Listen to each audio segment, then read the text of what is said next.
Greetings, Tarnished.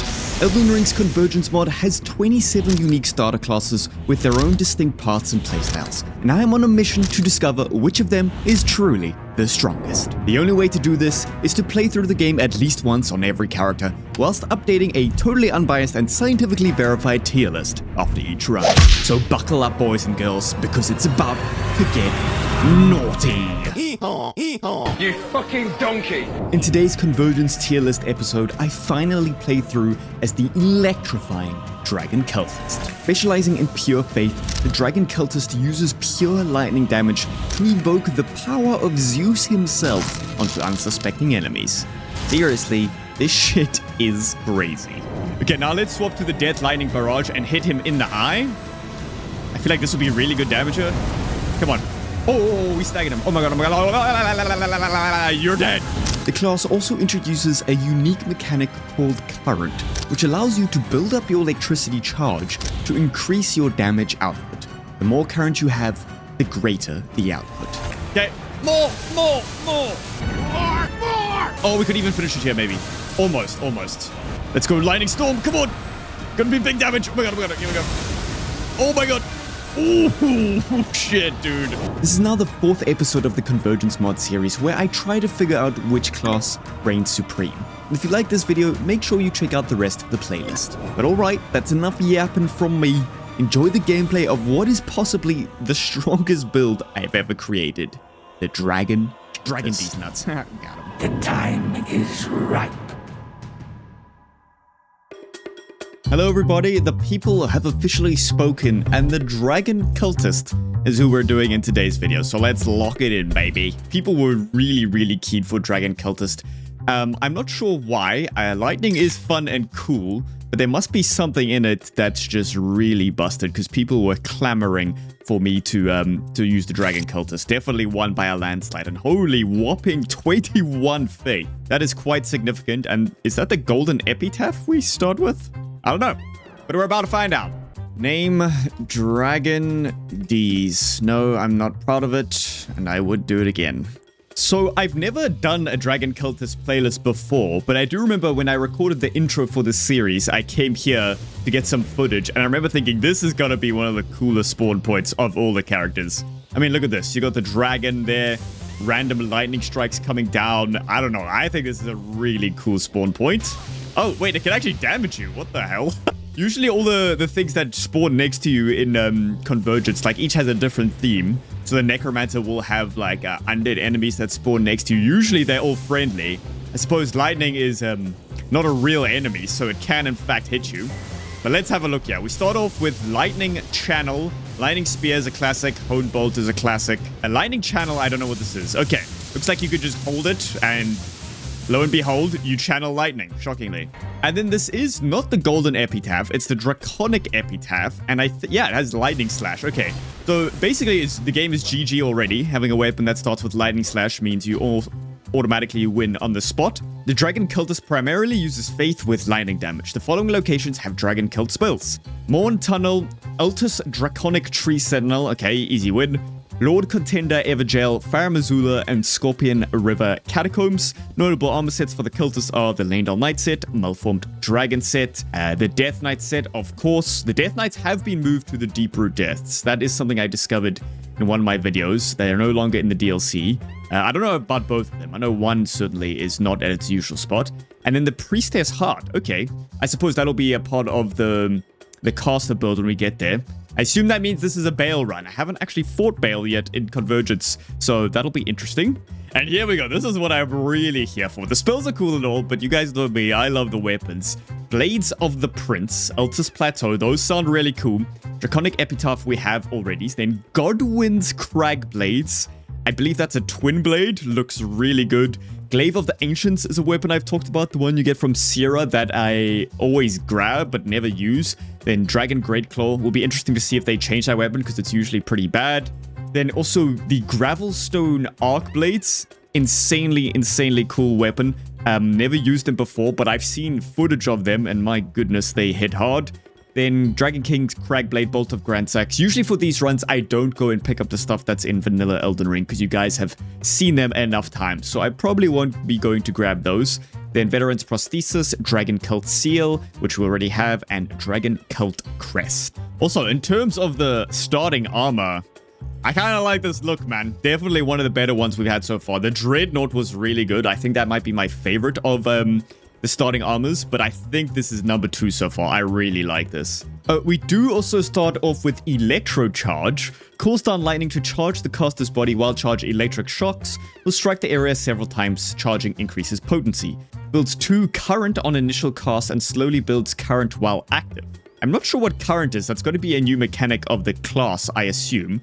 Release a short-range burst of lightning from your hand. Hold to continue the effect. Consumes 1 current with each burst of lightning for increased damage. So you can build current, then consume it. So I assume how that works is that you build up a current using certain spells, and then the more current you have, the stronger the electricity burst will be of your next attack. So it would be probably good to use Electro Charge then into Lightning Channel. So let's get rid of Hone Bolt and then put Electro Charge in. Okay, and then here we are at the Morn Tunnel. I genuinely don't know if I've ever been here. It's the same one that usually has these places that indicate there's going to be smithing stones there. It's like the miner place. But I feel like I've never been here before. Let me also just try out an Electro Charge quick. Okay, there. I've got some... Okay, that looks like the charge on my top left there, and it's slowly going up. So I assume if I hold that, it's even better. Interesting. So now is this guy going to get hit by like a... There we go. So he's getting like micro-stunned by that effect. Pretty good at stun-locking very small enemies, honestly. Very solid. Okay, and dude, this lasts for really long as well. And it's just slowly upping my my current. Then I think that makes Lightning Channel more effective. So I wonder if Lightning Channel will be a good enough spell that it can carry over into the late game if you just have enough current. I suppose we'll find out. But let's see what 15 current does. I mean, that's pretty solid DPS, honestly. I feel like that would really carry over into the late game, I'm sure. Not sure what this lever does, but I'm pulling it. Somewhere a heavy door has opened. Wonderful. I'm not gonna lie, I'm dodging... No! Dude, I was about to say, I'm not gonna lie, I'm dodging really well today. And I didn't even get the words out. Okay, first death of the run. Didn't take very long. Oh, it's one of these guys. One of the weaker ones. Okay, let's do a charge. Oh, wait, that's not what I meant to do. I forgot I'm not playing Night Rain. Okay, charged Electro Charge. Now, will this guy get micro-stunned by that? He doesn't. Okay. These guys are actually surprisingly annoying because they swing so deceptively slowly that I just can't help but panic roll. Lightning Slash, however, does do pretty good work here. Yep, not bad, not bad. I think I will have to finish it with a Lightning Channel, though, when he gives me an opportunity. Okay, you can actually strafe some of this guy's attacks. Okay, and then... Yeah, I mean, I have a feeling I'm going to be able to abuse Lightning Channel later on. And there we go. We get the Shimmering Rune of Lightning. And this is where you also get the Rusted Anchor. Okay, that's interesting. Can you go anywhere through this door? Oh, you can. Wait, where does this go? This looks new and interesting. Oh, what is happening here? Oh, oh, okay. I mean, I didn't really want to be here, but, thank you, I suppose.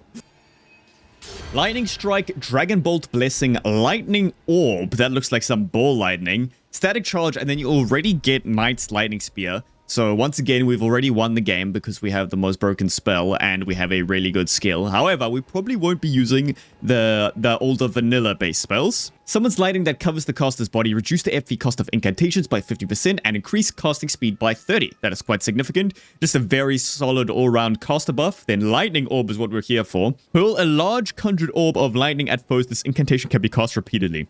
Consumes 1 current on each cast for improved damage. Like, I didn't realize this class had its own, like, sort of separate mechanic. I'm a big fan of that so far. Fires a small projectile of lightning at foes, afflicting them with a curse upon impact. Lowers lightning absorption by 10%, reduces the enemy's ability to block, and deals a small amount of continuous damage over the duration. Okay, nice solid debuff, and it builds 1 current. Okay, let's check out Lightning Orb. Oh, I like that casting animation. It's similar to Stone of Garank, but now you're throwing a ball of lightning instead of a rock ball. I like that. Used a decent amount of FP though, so you gotta be wary of that.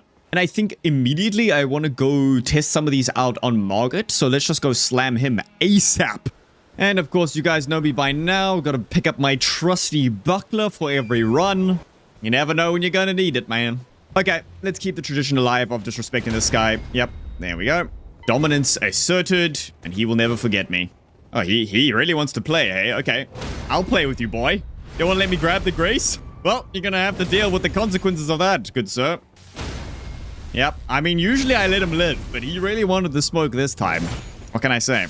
More faith. Okay, let's equip Dragon Bolt Blessing instead of Electro Charge. You know what? I think Warrior Jar Shot is going to be good for this run. I think a lot of the weapons are going to have really insane skills. So I'm going to pick that up right now. Okay, we'll test out a Lightning Orb here. But from what I gathered, it's just a Lightning version of Stone of Garang. Same animation. Kind of does the same thing. You can't charge it, but you can, however, chain cast it. So yeah, decent. Does, however, annihilate my FP though, unfortunately, which is a bit of a shame. Then let's also drink a blue, then do some lightning channeling. And then, of course, lightning slash when we get the chance is just going to up our DPS by quite a lot. This might be our best option here, though, just doing this. I like how you can move while channeling, though. Like, even though you can't move a lot, just being able to slightly move means you can be a little bit more precise with your strafes. Okay, there we go. Oh, dude, lightning slash, man, I'm telling you. Goated Ash of War. It's good poise damage, buffs your weapon, just does it all, man. Even the skill itself does some pretty good damage. Okay, come on, buddy. Another window for lightning channel, thank you, sir. And then now he's going to back up and go to phase 2, because he's a pussy. That's got to be my favorite punish for Morgott, though, is jumping the hammer. I love doing that, man. And here we go. Another lightning slash. Nyah! Beautiful. Oh, he's throwing. Okay, but this is the best part about imbuing your weapon with lightning. It's just spamming R1. Look at that. I did like 900 damage by just spamming R1 after getting that lightning slash buff off. It's really good. Luckily, they've slowed that move down in Convergence. Otherwise, I may have been in trouble. Okay, another lightning slash. Beautiful. Thank you, Margit. Channel! Dude, it feels really cool using that, I won't lie. I'm a big fan. Okay, just spam R1 here. Good damage there. And I think we just finish it with the weapon. Gotta finish it with a good old lightning slash, I think. Let's let some of our FP regen. And... yeah! No, I missed! How dare you! Oh, wait. No, surely lightning channel is the way that we finish this, right? I feel like that's way more satisfying than using lightning slash.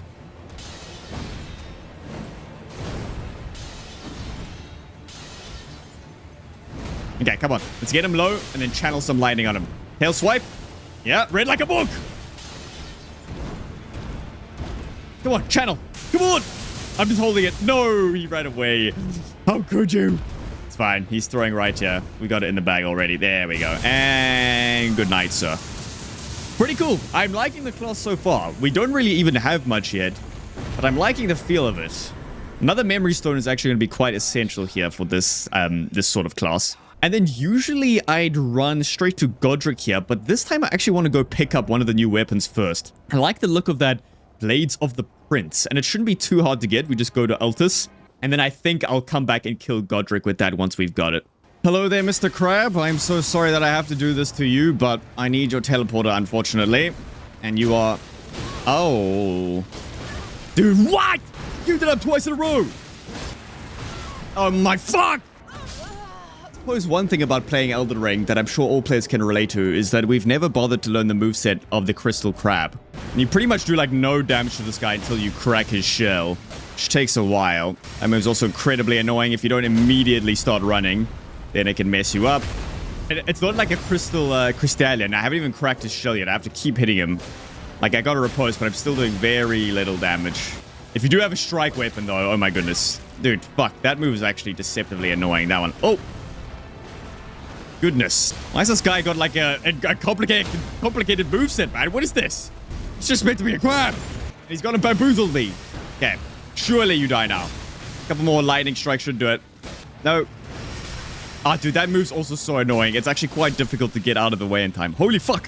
Why was I struggling against the crystal crab? Anyway, we got his shit. We can also craft some new physics now, so let's do that quick before we TP. And then I want to TP to Cultist, where we can fight the Omen. He is probably the easiest fight in Cultist, so I think we're going to do that. Okay, we definitely want the lightning shrouding cracked here. That's for sure. That's going to help for the rest of the run. And then, of course, I want the lightning damage talisman. Let's take faith too. Okay. Now, believe it or not, if you come do this fight when you're pretty underleveled, like we are now, it's actually quite difficult. But there is a way to make it easier. You just convince this stupid omen to just kill all his teammates for you. Look at that. Triple kill. And then it makes it a lot easier. You definitely want to get rid of these guys because they stop you. Oh my god, look at that beautiful collat there. They stop you from casting spells with their... Dude, I cannot believe I didn't get the backstab there. But they stop you from casting spells by throwing rocks at you. So you definitely have to be careful. Let's make sure he kills the last one as well. Just so he doesn't throw a random rock at me when I least expect it. There we go. Beautiful kill. Drink one of these. Now, Light's Lightning Spear should micro stagger him. I don't know if he survived that because he dodged, though. Let's try one here. There we go. It does micro stagger him. Okay, beautiful. And he has a decent amount of backstab windows. Like, here is a good one. Just bait out his big old slam. Run behind him. Easy. It's also a heal up here, just to be safe. It's another enemy that no one bothers to learn the moveset of because most, like, OP weapons just micro-stun them into oblivion. But you do got to be a little bit careful. I have died to this guy before, that's for sure. Yeah, I want to drink an FP pot here. You can backstab that attack, but I thought it was a good window to just drink a pot instead. Okay, here we go. This move, you can also just bait out a backstab if you go here like this. Nice! Just strafe around him. Easy punish. You gotta be a little bit more careful with this attack in phase 2. You gotta make sure you get the backstab immediately because he has those little omen follow-ups. Can't believe this guy even has a phase 2, but yep, here we are. Backstab. Nice! And another one of these. Okay, nice punish here as well. He's throwing. There we go. Get the backstab to get the iframes. Beautiful. Gotta be very careful with this guy because he does get hyper armor when he does his sort of hits with his arm and stuff. Or if he kicks. You gotta be very careful to not hit him when he's going for a kick. Like that. If I try to hit him there, he would have just kicked straight through me. It's kind of like Melania. Okay, let's also heal up here just to be safe. Drink an FP pot. Okay, here we go. We'll just go for a backstab here. Beautiful. Almost got him. Hit him with a lightning slash. Why not? This should... Yeah, you see there. Wait, dude, when he does the... Either using his fist or kicking, he just gets infinite hyper armor. And if you go for an attack that you think is going to stun him, then you could be in trouble. Okay, there we go. Fuck that guy, man.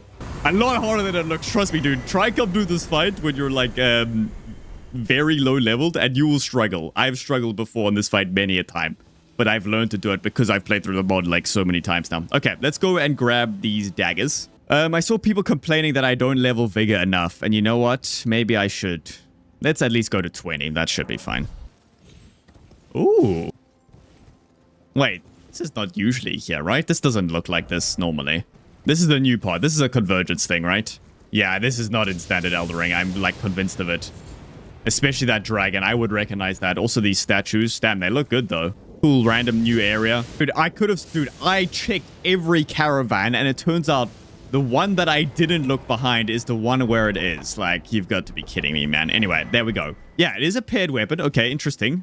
And then unique skill, Spread Corruption. Throw out your daggers in a fan shape in front of you and imbue the daggers with lightning for 20 seconds. While the daggers are imbued, all subsequent attacks will cause you to throw projectiles. Throw out the... Dude. The fucking fly in my room! While the daggers are imbued, all subsequent attacks will cause you to throw projectiles. Follow up the initial skill, another skill attack to rush forward while performing a series of spinning strikes. Oh, baby, that's nice. It's like the Death Knight twin axes, but a paired dagger. I like that all these like Death Knight weapons are paired. I mean, except for the great axe, of course, but it's similar to the axes. Oh, that's going to be really nice when we can wield that. Okay, let's go craft a dex tier just so we can wield this. And then let's go back to Godrick. But I'm also going to upgrade these quick as well by EG. Okay, take it to... Oh, we can take it to +4. That's pretty good. Okay, now so let's try out the skill. Oh, and it imbues them. Oh, baby. Okay. Oh, now all my light, it's a throwing weapon. That's interesting. I don't know if this is going to be good. It scales very well with Faith, though. And it causes death buildup. Okay. Pure lightning damage and causes death buildup. Someone told me in my last video what Deathblight does in the mod. It lowers enemies' resistances, so they're a lot weaker to other status effects. And they take, I think, 10% more damage. So it is good to build up Deathblight in the Convergence mod. Not completely useless like it is in standard Elden Ring. But yeah, I like this skill, man. Very silky. Without further ado, let's go slam Godrick, though. Open the gate. Okay, once again, oh my god, I was gonna say, once again, let's test to see if we can get through Storm Veil without dying. That's not a good... Like I said, that's not a good start. Okay, let's test out the skill on this guy. So you do this, you go back. Okay, that's good. It's, yeah, it's good. Okay, once again, bait out the crossbow. No, no, no, no.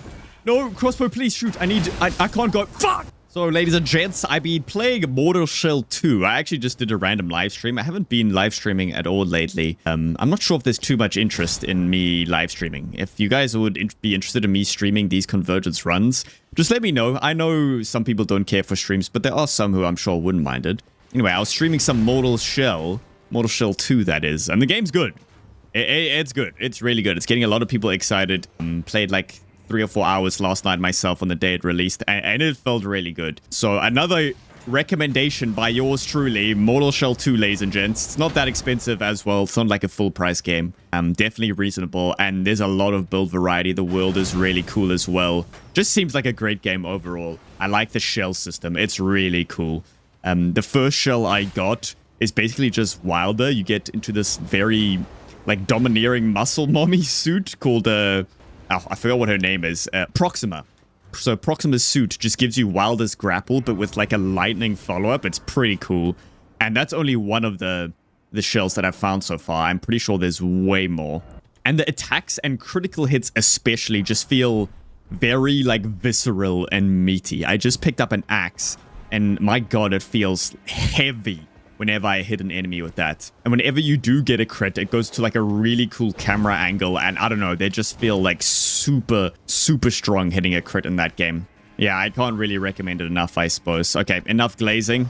Let's just go slam Godrick. Okay, in all my Convergence runs, I don't think I've ever been as prepared for Godrick as we are right now. Don't know if I've ever had a +4 weapon going into... Oh my god. I've already thrown the game immediately, but we should be good here. Like, we should be very... We should have very high damage potential right now. Let's see. Oh yeah, 2k? Pretty good. And oh my god, dude. The Death Blight on a large enemy looks terrible. Holy shit. That is really bad. I assume because these enemies have never like been programmed to have Death Blight on them, that it looks that bad. It's usually only for NPCs, right? So the fact that another enemy has it on, like a larger enemy, it just doesn't like look too good. Why the fuck has he done that move 3 times in a row? Wait, am I going crazy? He did just do that 3 times in a row, right? What? Dude, what is happening? That's 4 in a row. Dude. Whoa. That was not okay. He did that. What the fuck is going on? God, I've broken him. The Death Blight has broken him. It's not only broken Godrick, but it's broken his brain as well. This weapon is actually quite underwhelming. I'm not gonna lie. At +4, this should be doing a little bit more. A little bit better. Dude, why the fuck is he doing that move on repeat? I feel like I have been raging quite a lot in this video, so I hope you guys are enjoying it, because I certainly am not. Dude, this guy is retarded, I swear. Look at him. Like, he's trolling me. He did it again. Oh, this guy is actually trolling me. I didn't know Godrick was like this, man. Okay, hold on, let me drink my physic here. Okay, let's try the skill here. With the follow-up.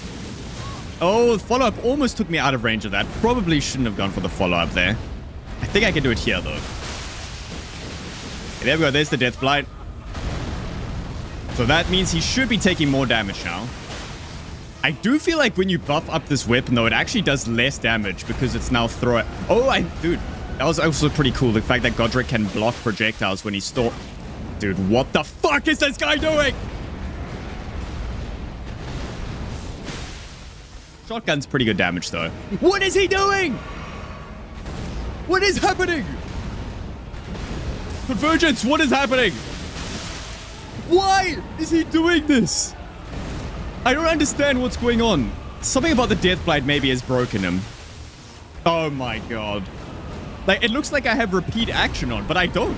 I just simply don't. Because he's done other moves.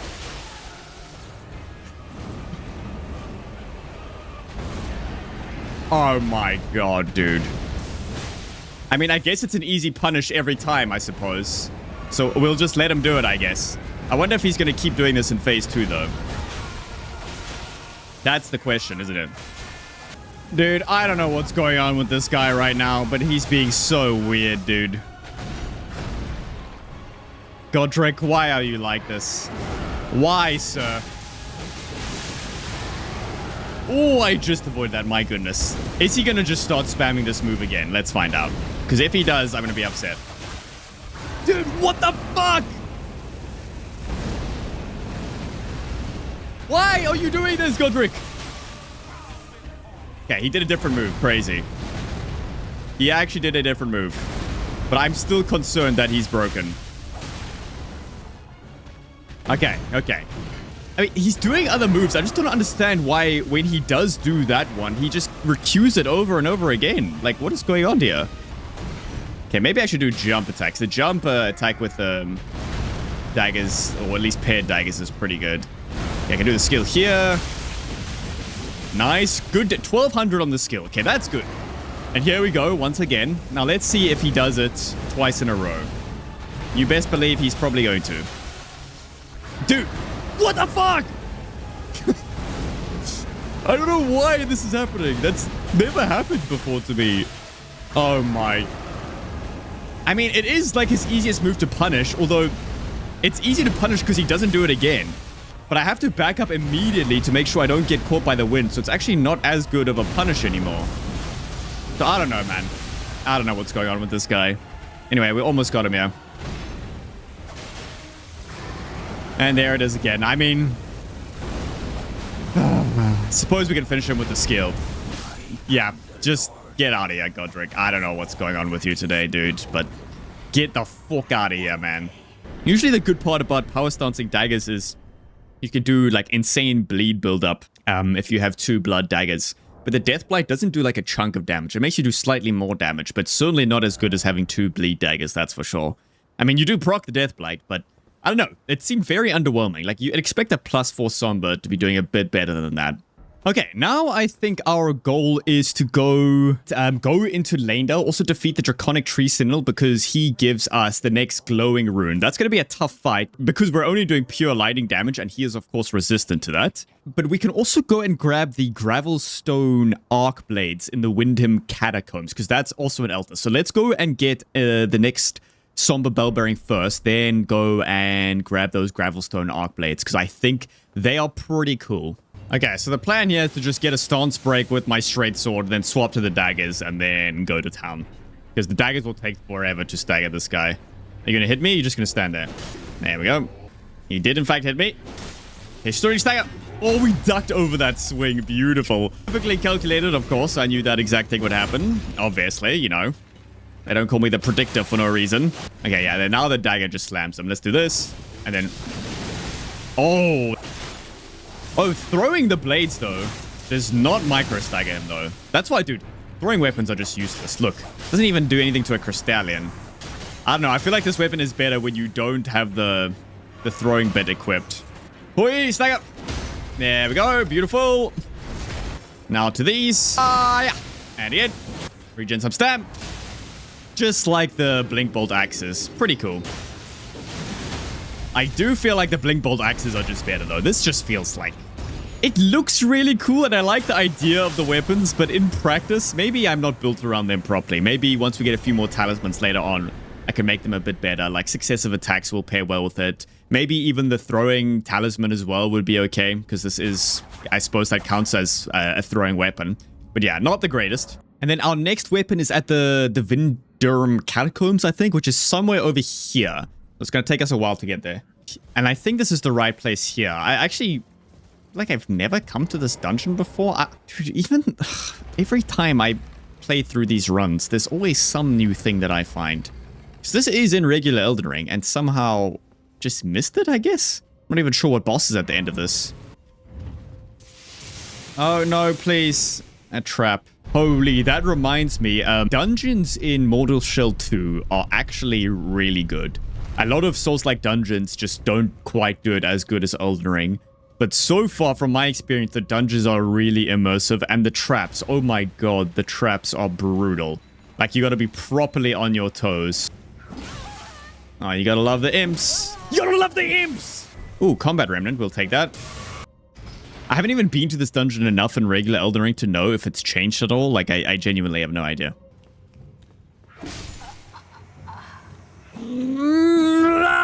He was...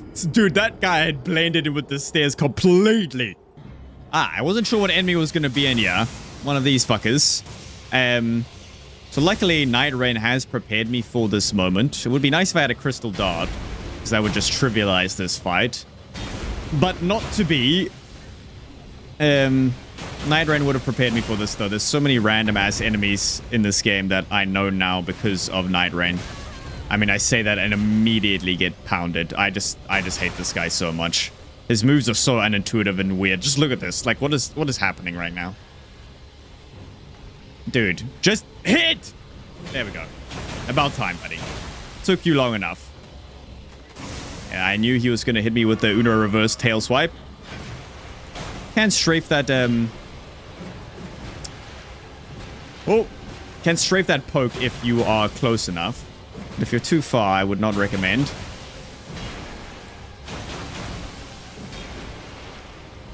No. Oh, okay. I wasn't sure if you could strafe that move, but if you're running fast enough, you can, I suppose. Ah! I don't know. Something about these guys, they always just scare me whenever I fight them. I just can never get the hang of it, no matter how many times I do it. Oh my god, fuck you.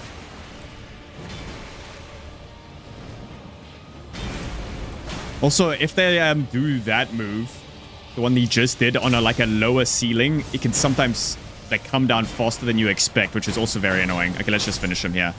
Oh man, so if he does that upward move, but he's underneath this thing, then he'll come down faster and just smash you like on a different timing than you used to. But there we go, the Gravelstone Arc Blades. And my goodness, those look mean. I need 30 strength though. Okay. I'm very far away from being able to wield this, but another paired weapon. Wrath of the Ancient, slam the blades into the ground, then sweep them forward, releasing a wide arc of Ancient Lightning. Follow up with another skill attack to perform a forward somersault and slam both blades down into the ground, releasing a large shockwave of Ancient Lightning in front of you. This looks like it's going to be insane. I only have 11 strength. I can use a tier that can give me... If I use both physic tiers, I can get plus 15 strength. But then I waste my physic, so I will have to level up some strength. So we'll grab... Yeah, there we go. Wingsword Insignia. That should pair with the twin blades we get later, as well as the Blades of the Prince.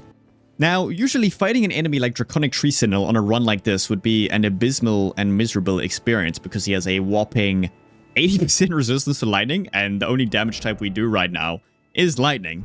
However, a kind soul in my comment section informed me that in Convergence, enemies only have a capped resistance of 50. So he only has 50 lightning resistance, which should make this significantly easier. And I assume the reason they did that is because otherwise a lot of classes would just be roadblocked by certain enemies. Like imagine fighting Fire Giant on the Flame Prophet class with his 80% resistance. Oh, I did not mean to aggro you. And similarly, this guy with his 80% resistance to lightning.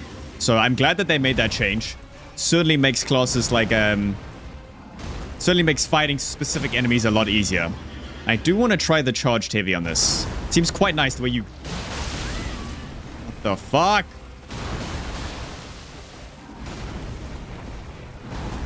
Hold on. I was angry that I got hit there, but it's all good. We've recovered. We've recovered beautifully. Charge heavy! Nice. Some daggers just have a really good charge heavy, and I think this is one of them. That cross slash is really good. Really, really nice. And again. Yeah. Okay, wait, surely stagger, yeah? No, no stagger. There we go. There's the stagger. Now let's do the skill. I think that charge heavy actually becomes worse after you use the skill. Yeah, it becomes significantly worse because now you're throwing your blades instead of hitting with them. So you're not doing that like cross slash anymore. So that is pretty much worse. So maybe not buffing with this weapon is the way to go, because you still do the Deathblight build up even if you don't buff. There we go. That's the better charge heavy. That's way better than using it when you're throwing the blades. Yeah, let's do it here again. Hoi! Nice, look at that. Decent poise damage as well. Pretty crazy. Get the Death Blight proc as well. And now let's style on this guy a little bit. Whoa, wait, what the... What happened there, dude? I tried to parry him, and I just phased through the attack, but I also didn't get the parry? I don't know, there's been some weird things going on in this run today, dude. That should have either parried or I should have died. I don't know what happened there. Anyway. Very odd fight, but we'll take it. Now, he should give us the next rune and his weapon. So I wonder if they've changed this weapon. Let's have a look here. Oh, they have. Okay, so maybe we'll end up using this weapon because it seems to have been changed. Because this weapon sucks in base game. Unique skill, Storm of the Ancients. Raise weapon aloft and call down a storm of ancient lightning bolts. Okay, nothing too crazy. That is better than its standard skill, of course. I think it comes with Endure, if I'm not mistaken, which is god-awful.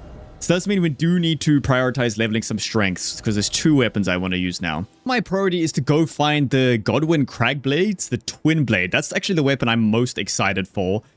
Get our new seal, and then there's also an armor set we can get here. So there's 3 separate things we can grab in Lanedale. Oh, I forgot about the rune. I was too busy looking at the weapon. Let's have a look what new spells we got.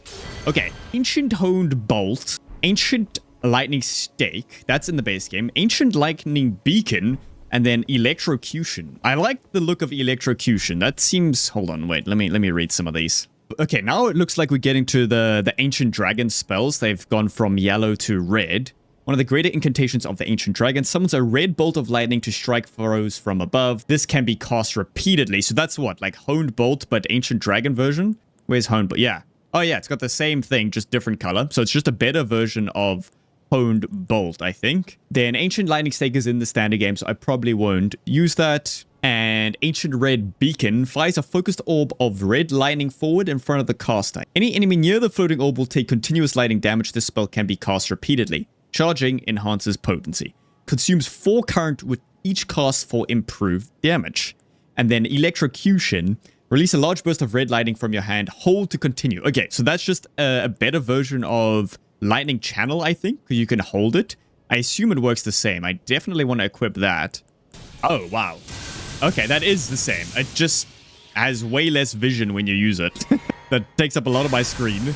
Then this is Ancient Lightning Beacon. I think that just damages enemies as it goes through. Hold on. Let's try it on this guy. That is pretty pathetic damage. Then Ancient Honed Bolt.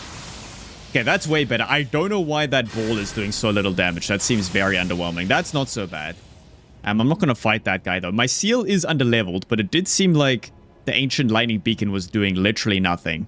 Maybe it's because I'm not getting enough charges. I need to build up current and then consume the current to do more damage. Also, with my new spells, I definitely want to go grab the upgraded seal first, which is in this direction. So let's go do that, and then we'll go grab our Godwyn's Crag Blades. This is probably it here, I think. This looks like a scary room, though.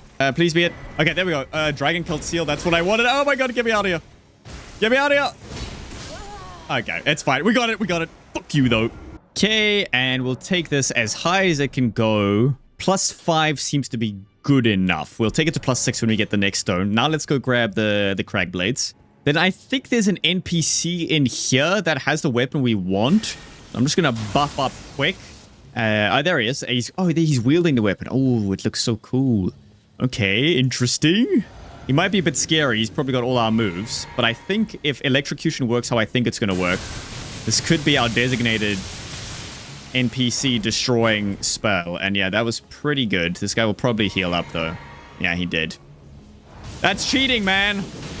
I mean, that skill on the Blades of the Prince is also pretty good. But not quite as good as Electrocution. Yeah, I mean, look at that. It's very solid. Let's finish it with the skill. Oh, dude, he's got the nice Twin Blade moveset. He's cheating. I just have a pathetic dagger. But this should kill him. There we go. Nice. No, I'm gonna die. Oh, for fuck's sake. I got the weapon, but... oh, this game sometimes... Okay, Godwyn's Crag Blades. Unique skill, Call to Thunder. Lift the Twin Blade into the air to imbue with lightning, increasing lightning affinity damage for a short time. While affected, perform a heavy attack to call thunderbolts down upon foe. and follow up to fire a lightning spear towards foes. It looks so good. Look at that. Oh my god, that design is so clean. It's got that nice poking charged heavy that the Godskin Peeler has. Oh man. Oh, this weapon's gonna be so good, dude. Oh, I like that backstep attack. I don't know if that's standard for Twin Blades, but that's a nice clean poke as well. I assume it does some pierce damage. Oh, no pierce damage. No pierce damage. That's interesting, because this is surely a pierce. That final hit. Anyway, I don't have enough dexterity to wield this hit. I think I need to go kill some teleporter enemies to get some more crystal tears to be able to wield certain weapons. Okay, so we'll test out the spells a bit here. Let's try Ancient Lightning Beacon, but I think this is really, really bad from what I saw. I mean, yeah, this is a +5 seal, and what, doing that little damage against a Limgrave enemy is genuinely quite pathetic. Like you see, that is way more respectable damage. What we just did with that, I forgot the name of it, was just pathetically bad. I cast it like 3 times and it just did nothing. Straight up nothing. Oh boy. Okay, let's, what, Electrocution here? When we get a chance. Here we go. Electrocution is just gonna do really good damage. Yeah, see, dude. Oh, ow. Ah! Don't hit me, please. I forgot the name of the spell. Ancient Lightning Beacon. It's just terrible. Like, I can't believe how bad it is compared to everything else right now. It's just, like, embarrassingly bad. Maybe it's doing something I'm missing, or maybe I need more charges. I do have a bit more charge now, so maybe if I do a beacon now, it'll do a bit more damage? Dude, it's just shit. Okay, it was a little bit better there. So the charge does matter. But still, dude, my, like, 2 dagger hits are doing yellow damage compared to no damage from this, this spell. I just can't believe how bad it is. Everything else is fine, though. Just that specific spell is just terribly shit. Look at this. Ancient Hold Bolt. Way better. 700 damage. Easy. Okay. Give me the tears, sir. Thank you. It consumes 4 current with each cast for improved damage. So you just gotta build up current, I guess? I don't know. Even when I had a decent amount of current, it just seemed like meh. Let's craft the strength one first. And let's go fight another enemy because I will need the dex one too. Can't remember if this guy is going to give us the right tier, but we'll soon find out, won't we? Apparently, someone in my videos was telling me that this guy has 2 hitboxes on his ankle, which I had no idea. I thought it was just the one, but that's why sometimes you get a stagger faster and other times you don't. Still don't quite understand it, but I read a comment saying he has like 2 ankle hitboxes. Strange, on his kanky ankle. Like you see, that was a quick stagger there. Before he even got back up, my goodness. Dude, I'm telling you, the charged heavy on these 2 daggers, the Blades of the Prince. I was a little bit underwhelmed by this weapon, but it turns out just not throwing the weapon and just spamming this charged heavy is disgusting. Like, it's really quick, decent poise damage. Like, this is the way to go with the Blades of the Prince. The skill is cool, but once you use the skill, you have to wait 20 seconds before you can use the charged heavy again, because, I mean, the charged heavies just become ass when you're throwing the blades. Could probably build around them, but I still just think they're ass. I'm not gonna lie. I'm 3 strength off, and I'm using the strength tier. So these things are gonna be rough to use, because I don't really want to level strength too much. Because they do scale much better with faith, I think. Okay, they have a B scaling in strength and faith. I can, however, wield Godwin's Cragblade. So let's test this out here. Okay, so you do this, you call Thunder down, you buff up the weapon, which is so cool. And then your charged heavies become these... Oh, that's sick, dude. And then what happens... Okay, so all it is a buff, and then it just makes your charged heavies these really cool... Oh, baby, that's cool. Okay, this might be my new favorite Twin Blade. It's got the Godskin Peeler moveset as well before you buff up with it. It's gonna be good, man. I think it's gonna be good. And then the Dragon Great Claw I can wield. So this is just... That's pretty good. Oh, wow. Okay, that's much better than I thought it was going to be. I thought it was going to be the same as, like, Lightning Strike, where it calls it down on a single target. But that just does, like, a huge AoE around you. We're definitely going to try that out. Oh, my goodness. That seems quite strong. Almost like a budget Ancient Dragon Lightning Strike. Okay, let's go upgrade these weapons and then go slam Sigur. Okay, Godwin's Cragblades. Let's level you up. We can go to +5. Should be good for Sigur and Morgott. And let's also level up the Dragon Great Claw. Okay, let's test this out quick on an unsuspecting enemy. So once we buffed up, now we charge heavy, just like lunging poke. I mean, that on its own does enough. And then there's a whole follow-up to it. My god. We'll do this. Kill this guy. and then do the follow-up in this one because it's got a beam. Okay, he did shield it there, but that seems like a pretty cool beam to attack with.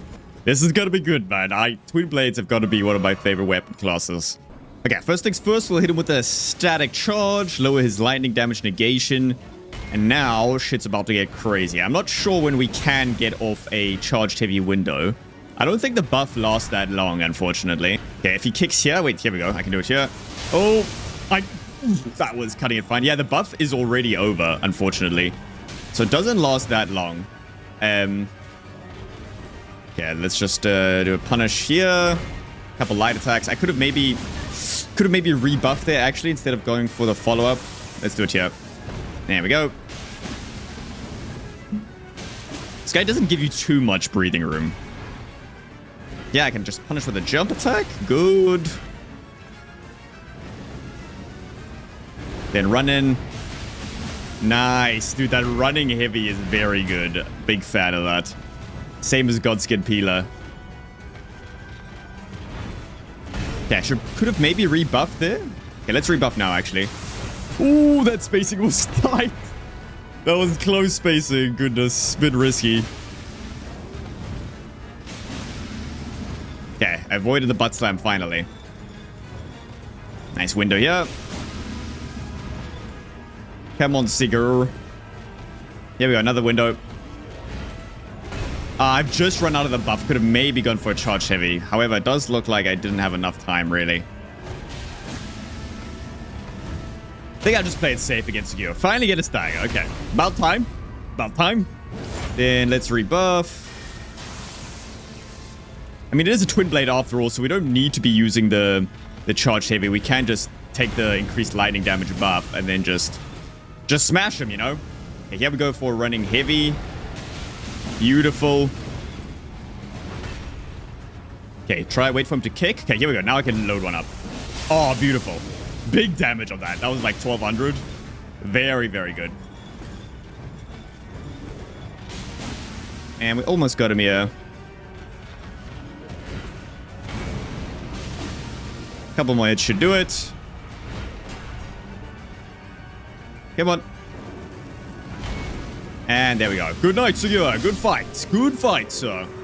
You fought bravely, my son. My sweet beloved Sigur's great mace. Unfortunately, we're not using you today. We had fun with you in the last vid, but not this time. And we just go grab the armor for the set first. I think you come this way. I did look it up. And then we'll go and fight Morgott. I mean, the design on this twin blade is so good.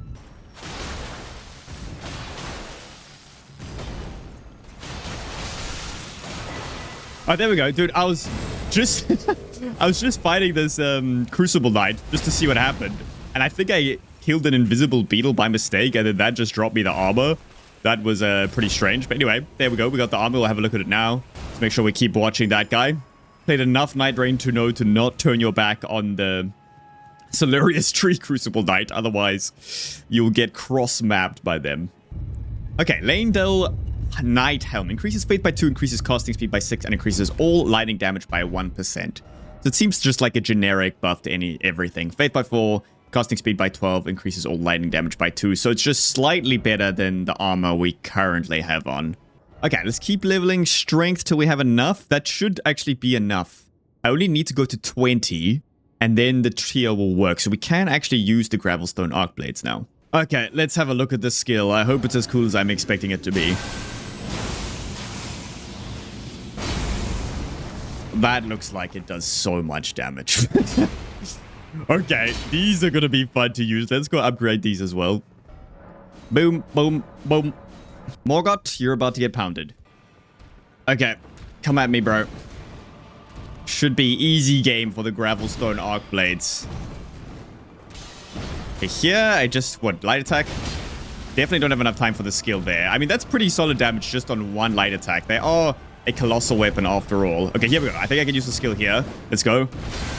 At least one... Okay, I'm going to go for the follow-up. Just going for it. Oh, I take a hit, but goodness, was that worth it for the damage? My god. Was that not? Probably... It's definitely not safe to go for the follow-up there, but I did just go for it. I'm going for the stagger. Come on, stagger. I should not have gone for the stagger. I think what I should have done there is gone for the jumping paired attacks. because those do pretty solid poise damage on paired colossal swords, but I was just doing light attacks. Not quite as good. Charged heavy is pretty bad as well for paired colossal weapons because it only uses one of them. So that was a mistake. I think I could have got the stagger if I did 2 jump attacks instead of the 2 light attacks I did. Maybe.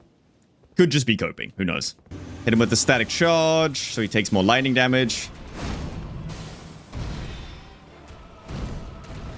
Okay, yeah, I can do the skill here after the helicopter. Okay, do one.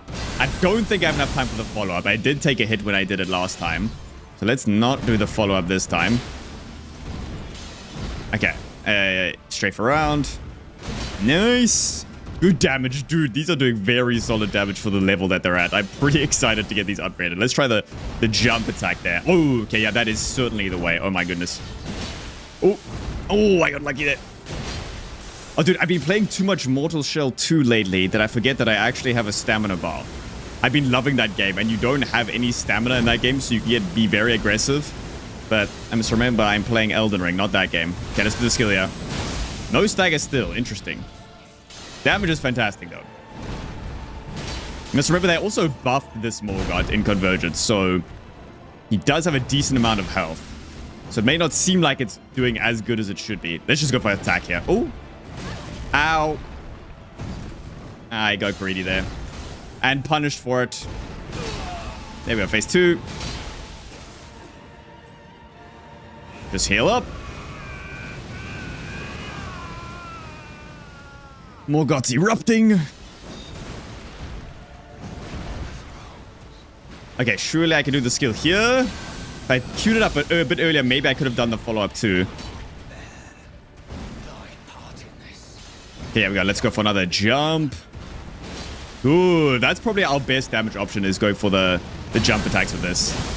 That's also insane, but the windows are few and far between. If I can get the full combo off, then it just does disgusting damage. Okay, here we go. Let's go. Let's go. Ooh. Going for the full combo. I'm going for it. I'm going for it. Oh, I did take a hit, unfortunately. It just takes a little bit too long. I had a feeling we might get the stagger, though. But he kind of bamboozled me. I feel like I could have staggered him there if I went for it. I'm not sure.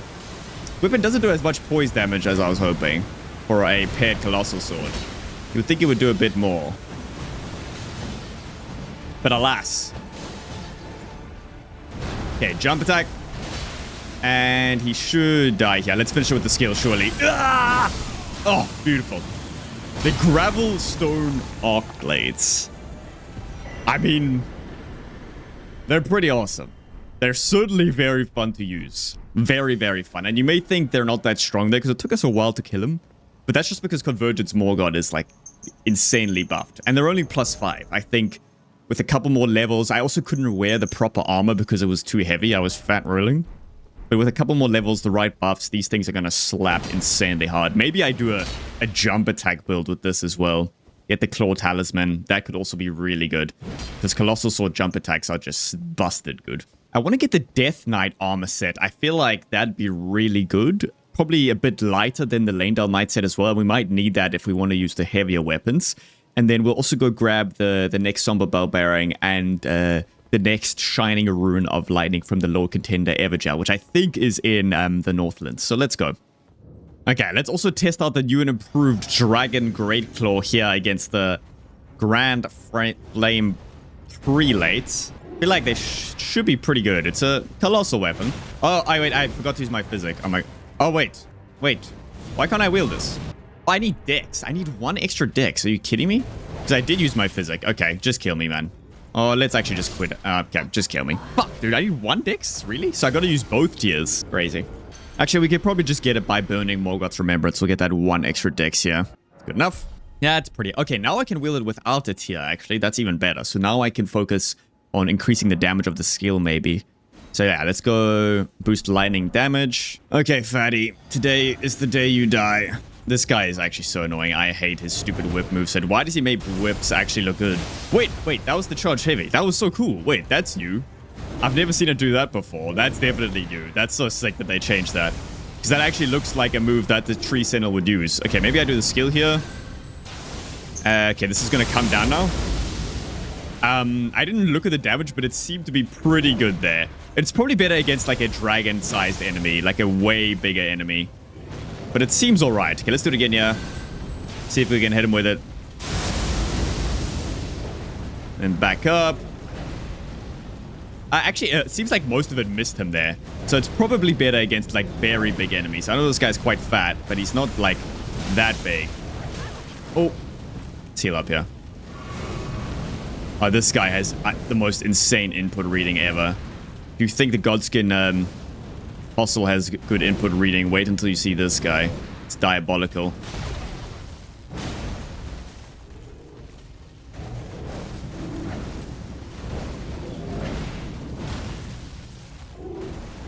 Heal up. Watch this. You see, as soon as I heal, look at that. Like clockwork, man. Like clockwork.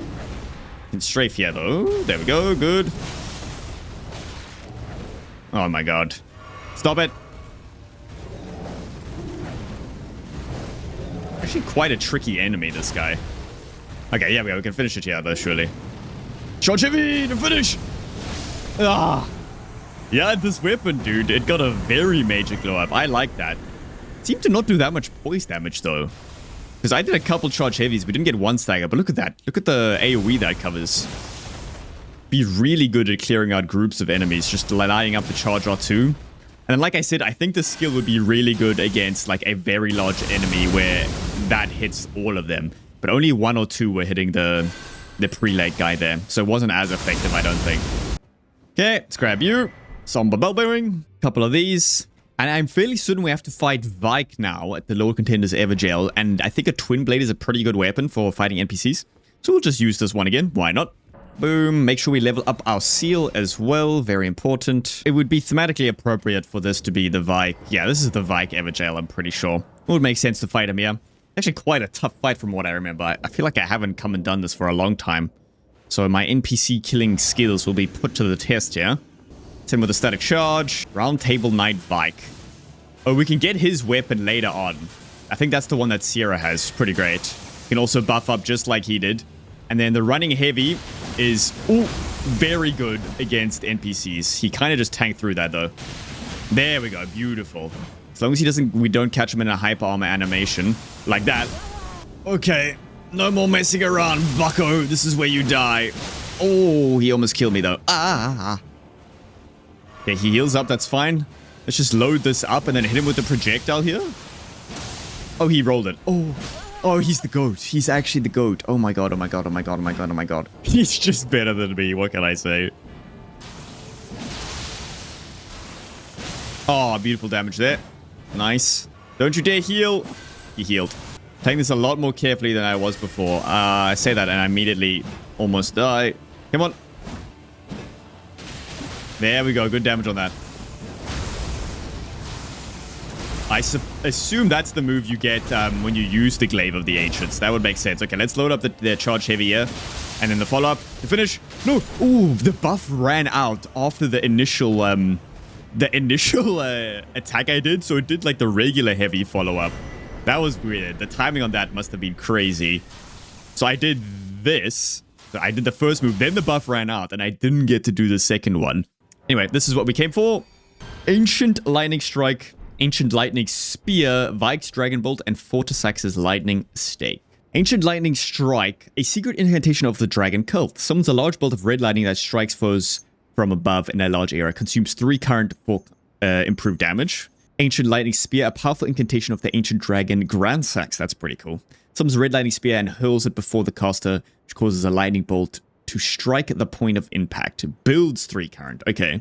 Vike's Dragon Bolt, offensive enchantment, summons red lightning to cover the caster's body, increases all lightning damage you deal by 5%, reduces FP cost of incantations, and increases casting speed. Lasts for 3 minutes. That's a very good caster buff. That's much better than it is in the base Elden Ring. And then Fortisax's Lightning Stake is in the base game. So let's try out the new ones here. Ancient Lightning Strike. Oh, that looks pretty good. Then Ancient Lightning Spear. Oh, how much range does that have? Okay, almost reaches him. That's pretty good range. Let's just see how far you can cast it from. That casts so quickly as well. What the? And it, oh, I can see it also like makes the bolt of Grandsax when if you look a little bit closely. It like does a little bolt of Grandsax. Okay, pretty good range.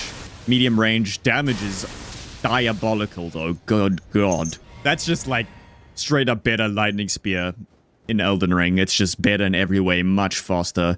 It's probably better than Knight's lightning spear as well, even just because of how fast you can cast that thing, just on repeat, just bang, bang, bang, bang, bang. It also builds the current, so you can just spam this, then swap to another spell that consumes current, and then just do a shit ton of damage. Let's go get the Death Knight armor. Luckily, we can just teleport straight to the Deep Root Depths Great Waterfall. Fantastical. Gotta love Convergence, my man. Okay, so let's test out some Ancient Dragon Lightning Spear. I don't really have much FP. Okay, Ancient Lightning Spear. Can you... Okay, you can't charge it. You can only just repeat cast it. That's pretty fantastic damage for just one cast. Oh, so quick as well. Ooh, I'm out of FP already, though. Oh, that was pretty close. Okay, let's try a Lightning Strike here. Oh, not bad, not bad. Yeah, it's pretty good. I am a fan so far. They're certainly very effective. It's not like the most perfect enemy to use them against because he's quite big and moves around a lot. But I expect just at any enemy you want to clear out that's long range, it's pretty great.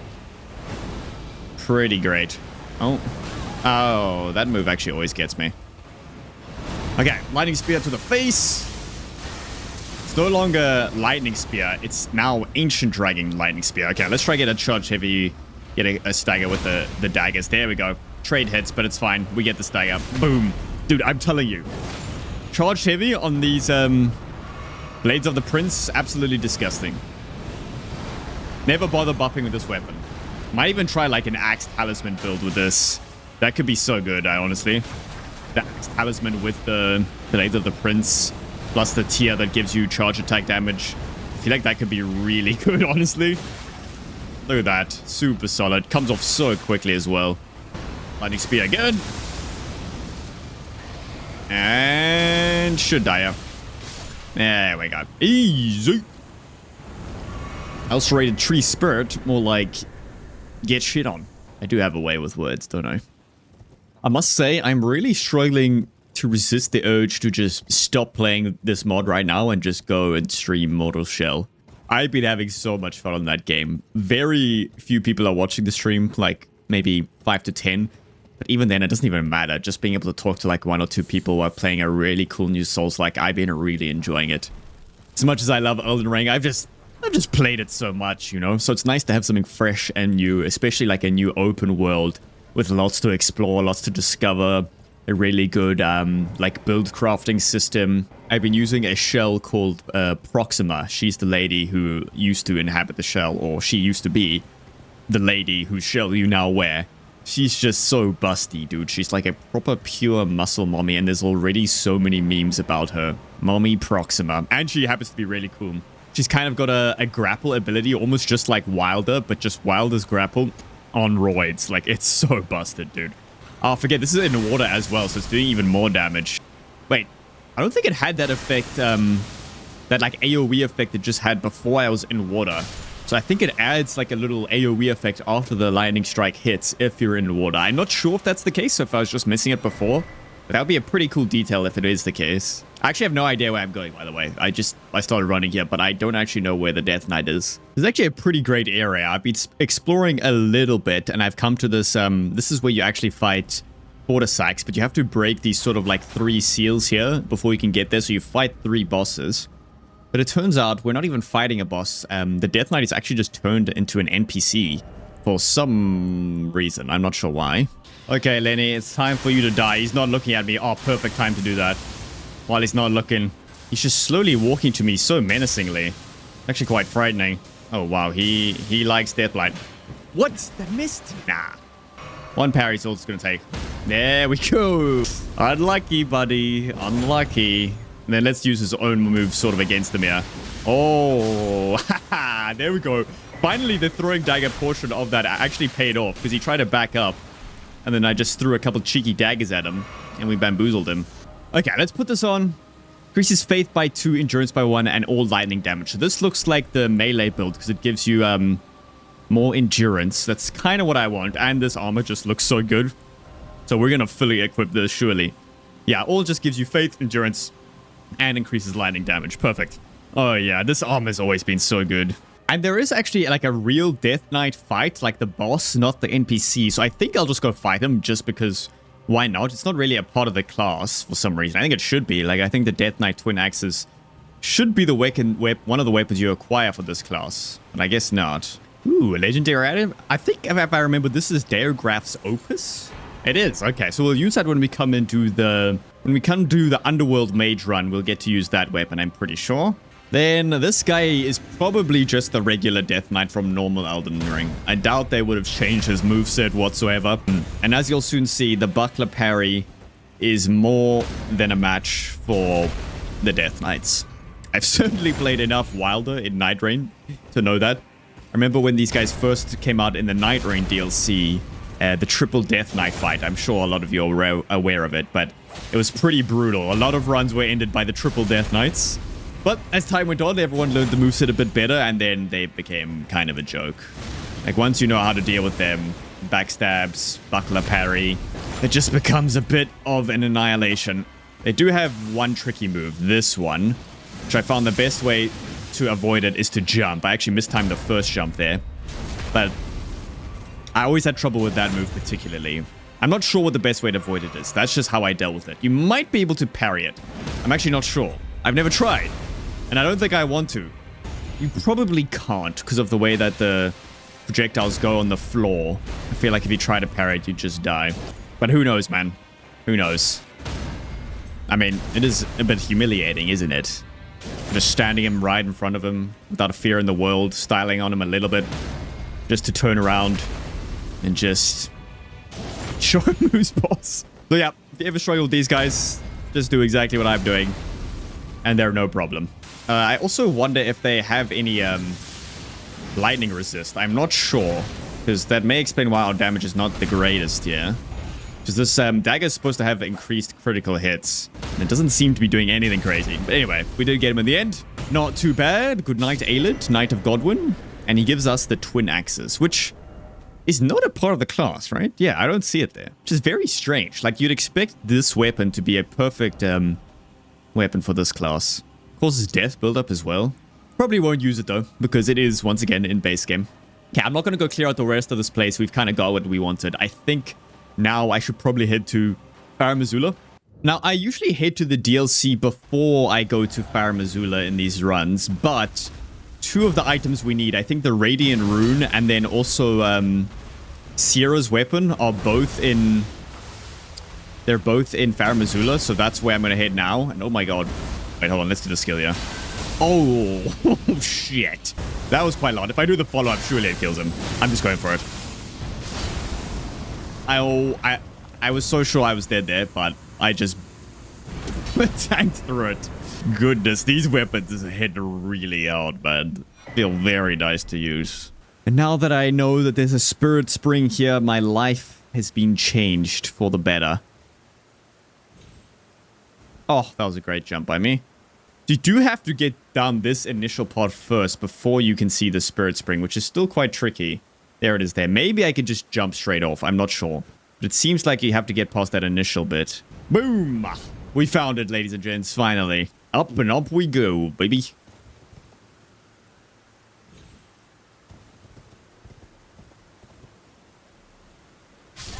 What? Dude, I was right. I've still somehow managed to... Oh my god. Okay, Mr. Kindred, prepare to face my gravel stone arc blades. The jump attack on this thing is going to be crazy against this guy. Just watch. Just you watch. Wait. Yo, 2,000 damage. Oh my god, oh my god, oh my god. Magnificent. Yo, 1,600. I think I need to make a jump attack build. I need to make a jump attack build for this and a charged heavy build for the dagger. I feel like that'd be really cool. Okay, here we go. Easy strafe. Whee! I missed! No! Okay, jump. Oh my god, 1,800, dude. That's crazy. And again. Yeah, these are probably my favorite weapons so far. Also, the running attack is pretty disgusting. Whee! No stagger, though. No staggeroonie. Surely now. No, not quite. Okay, he's gonna do the... Okay, here we go. I can jump attack here. Oh, on the head. Do it again. Come on. You won't. He won't. Do the skill here, surely? The finisher. Come on. Oh, no, he knocked me out, but I thought that was gonna finish him. I knew I should have gone for the follow-up, man. It's usually quite easy to stagger these guys, though. So for some reason, this weapon just does not do a lot of poise damage. That's its only flaw. Okay, we'll grab you. Fantastic. And in my last video, I figured out that if you use the Bracelet of Gold or the Bracelet of Shadow, also the spell Golden Displacement, you can actually just skip Seera in Farum Azula. But of course, in this run, we definitely do not want to skip Seera because she drops us, I think, the rune and her weapon. The Glaive of the Ancients that's like attached to her arm, the one that Vike was using. So we definitely don't want to skip her this run. Hello there, unsuspecting Banished Knight. Let me introduce you to the Wrath of the Ancients. Oh my god, he died in the one... I wanted to do the follow-up, but he just evaporated in one hit. My god. So this is the skip I'm talking about here. You just come to this ledge with one of those 3 items. And you can just leap across here. Of course, I didn't grab any of them in this run, so I actually have to go the long way around. But that basically skips the entire Farum Azula, because then you could just go straight onto the Great Bridge and go straight to Maliketh. So very useful if you don't need to fight Seera, which is pretty much every run except for this one. So just a useful skip for you guys. And then for Seera, I really want to try a charged attack build with the Blades of the Prince. So let's craft the right stuff here. Improved charge attacks, we'll grab that. And we'll also craft the charge attack talisman. Where are you? There we go. And then pair that with successive attacks as well, because I think the double swipe also activates the successive attacks pretty easily. Then this could be quite filthy. Okay, we'll use static charge. That missed completely. That is unfortunate. Okay, let's just line up a charge heavy here. I missed. Okay, I suppose the range is going to be a problem. Not bad. I assume this guy has pretty reasonable lightning resist, though. Oh god, I did not position well there. So it's probably not as good as I... Oh, wait, have I got Seera stuck again? I got him stuck in the corner on one of my videos. I want to see if I can make that happen again. He got stuck in this corner here. So if I bait him into this corner, can he get stuck in there? Okay. Oh, he did! Okay. So it wasn't just a random bug. I have discovered a way to just break Seera. Just lower him into this corner, guys, and it's basically GG. At least now we can test how good the charge attacks are, yeah. Once we proc successive attacks and Deathfly build up as well. It's not as good as I thought, but it's probably because he has decent lightning resist, I think. Glad I figured out that we could just cheese him every time like this, though. That's pretty funny.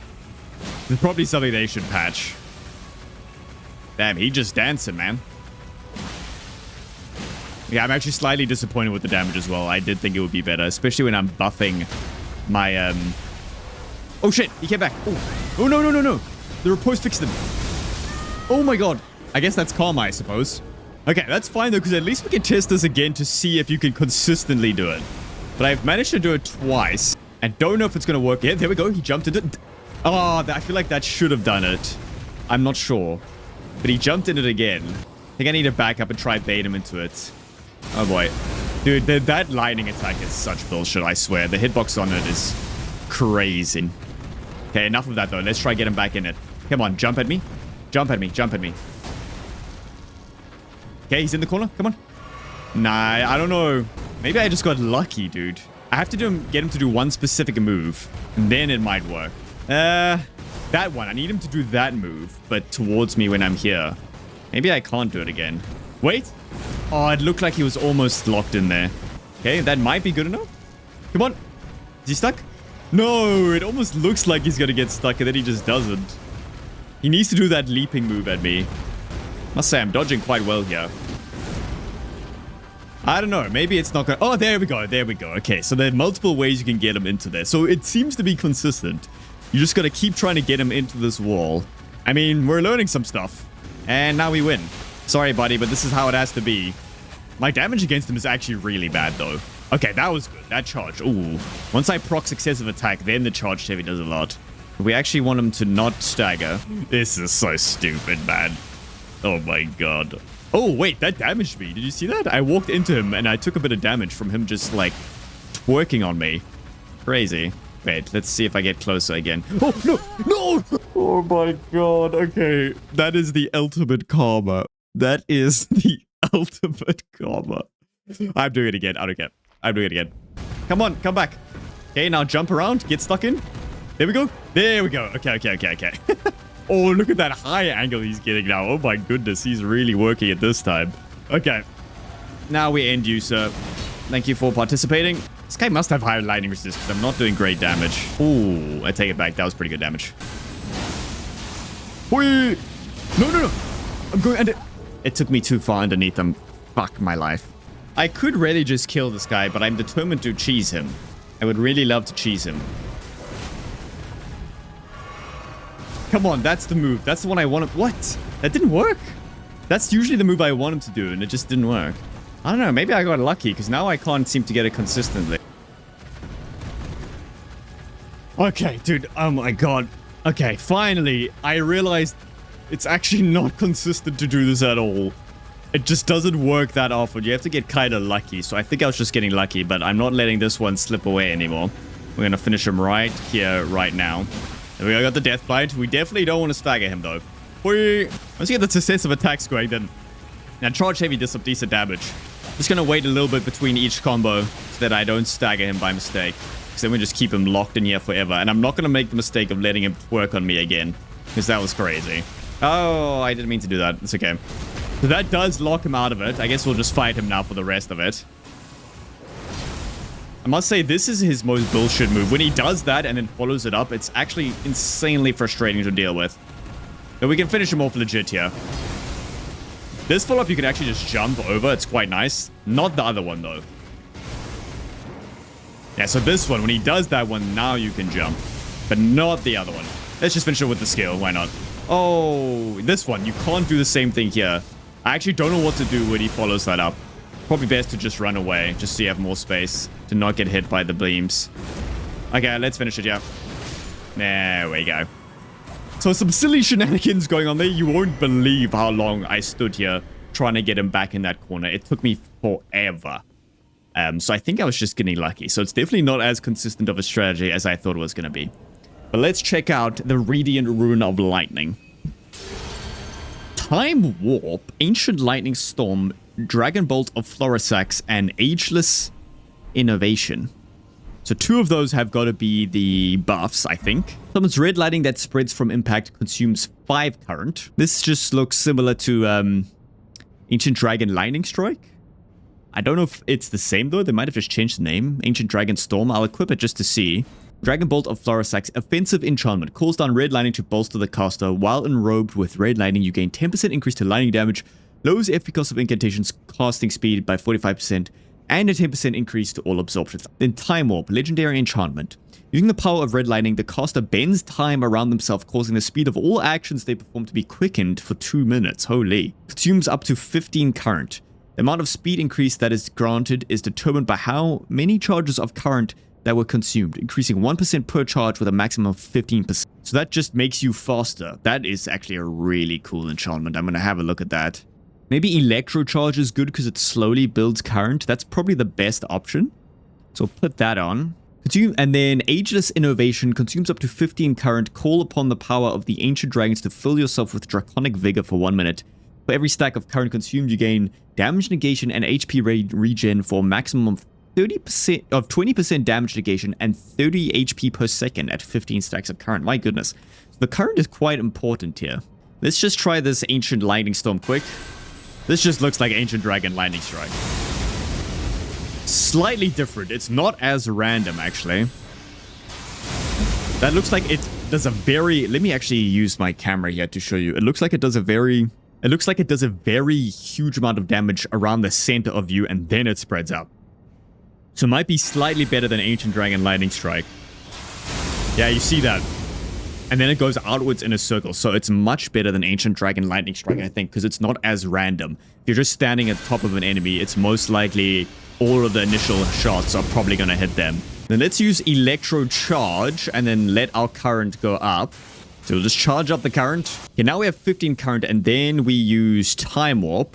Okay, so now I should be going faster. I consume... Oh, I am running pretty fast. It does seem noticeably faster, actually. Like my running speed, everything seems pretty good. Nothing too crazy, but enough that you notice it. So all my action speeds are increased. For how long does that last though? Oh, for 2 minutes. Okay, so it lasts 2 minutes. That's pretty long. So that's an insane buffing ritual you can do. You just spam Electro Charge before you go into a room. Then you use Time Warp, and then you just have much faster actions. Yeah, but let's try Ageless Innovation. I think the last two are just buffs. So that's just a melee buff, I think, and then Dragon Bolt of Florisax is the caster buff. Okay, a lot going on here with this class, man. My goodness. And then let's also have a look at the Glaive of the Ancients. Leap into the air and charge the blade with Ancient Lightning and slam down, releasing the lightning in all directions. Follow up with Skill Attack to recharge the blade and dive into the ground. The follow-up can be continuously chained. Okay, that's exactly like Vike did against us, where he can just keep spamming it. So that looks like it does a lot of damage, and then you can just keep doing this endlessly, I suppose. Yeah, that's pretty cool. I like that. Also seems like you can avoid attacks if you time it correctly, because you do go into the air. So it could be good for jumping over certain attacks. And it is a halberd, I think. Yeah. Let's head on over to Maliketh. Also, we need to... I always beat this Draconic Tree Sentinel anyway. But now I actually have a reason to, because he will drop me his armor. So now we got reasons for it, man. We got reasons to beat him. And I was once again perusing through the Elden Ring mods Reddit, and I saw yet another complaint about Convergence mod Farum Azula. People really hate Farum Azula in Convergence mod, so definitely take the skip that I discovered to heart. It's really good. It basically skips the whole dungeon, and unless you have something that you need to grab here, I would definitely recommend skipping it. We do, however, need the Somber Bell Bearing here, the final one. So let's grab that quick. It's actually quite nice to just do an Electro Charge and then slowly, like as you run through the map, just... Oh my god. What the fuck even killed me? I was trying to say is that it's really nice just running through the map with Electro Charge. Like if you run close to enemies, it'll micro stun them. Also builds up your current. So it's just a good spell to just use pretty much whenever you can, I suppose. Okay, so what we're gonna do here is use Dragon Bolt of Florisax to build some current. Then also spam Electro Charge, because that gives you passive current generation. And then once we get to 15, then we use Time Warp to consume 15 current and just increase all our actions by a total of 15%, I think. So you run faster, you hit faster, just everything gets increased. And I think that's a really cool buff. That might be my favorite spell. If it works exactly like how I think it works, you can do some really fancy stuff with it. Like imagine a charged heavy build when your charged heavies are just a straight up 15% faster. I feel like that'd be insanely good. Okay, let's do one here. Oh, dude, that's noticeably faster. Oh my. Wait, because, dude, halberds don't really have a fast charged heavy at all. So the fact that those came off so quickly is really, really cool, dude. This might be my favorite spell. Honestly, it's so sick. Nice jump attack there. And then let's load up one of these here. Oh, that also comes off so quickly, dude. What the fuck? I remember that skill being way slower when I used it for the first time. That's, like, very noticeable. It's, like, quite a significant improvement. Goodness gracious. Yeah, I think that's my favorite buff so far in Convergence, honestly. I think that's such a cool buff. So unique as well. Nice jump attack. Really awesome buff, dude. Okay, another charge heavy. And it's still active. Like, it lasts really long. Oof. Oh, I've broken him. He's forgotten I existed. I was hitting him too hard that he forgot I existed. Okay. Should have gone in for a parry there. Okay, let's finish him though. There we go. Dude, that's so cool. That is such a cool buff. I really like that. It'd probably be so good with the Gravelstone Arc Blades because they're so slow. So comboing the Gravelstone Arc Blades with Time Warp is probably a nasty combo. Okay, let's also have a look at this armor. Increases Fate by 2, reduces weapon stamina cost by 2. So this is the melee build. Reducing weapon stamina cost is usually what you do when you want to go for the melee build. I think we'll put on the chestplate. I do love the Death Knight armor though. Although, mixing the Death Knight armor with that golden armor kind of looks really good. Like, that looks fucking cool, actually. I think I might stick with this. So we're mixing and matching a little bit. That golden armor with the Death Knight skull and the legging. Oh, that looks so good, actually. Okay. Let's go and kill Maliketh with that same setup now. Okay, so once again, we're going to do the slowest buffing routine in the world. The Dragon Bolt of Florisax. Then spam Electro Charge until we get 15 current and then Time Warp. Honestly, if the effect it gave you wasn't as cool, I would not bother with doing such a long buffing routine. So it just takes forever. But I think the time warp effect is just so damn cool that it's probably worth it. So let's do it here. Warp some time, baby. And let's go. Okay, nice. Punish here. Oh my god, what am I doing? I jumped too early. Idiot. Usually that jump works, but not if you do it way too early like I did there. A nice, easy jump there. Wait, if I'm just going for this. There we go. Don't know if I should have gone for that, but... Oh! Oh, dude, that was actually so nice that he played there. I'm not gonna lie, I didn't think that would work.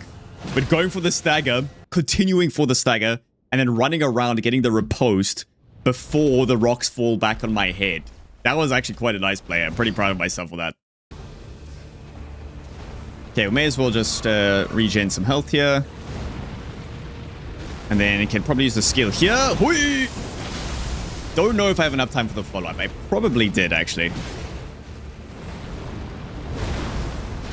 Okay, a couple hits in.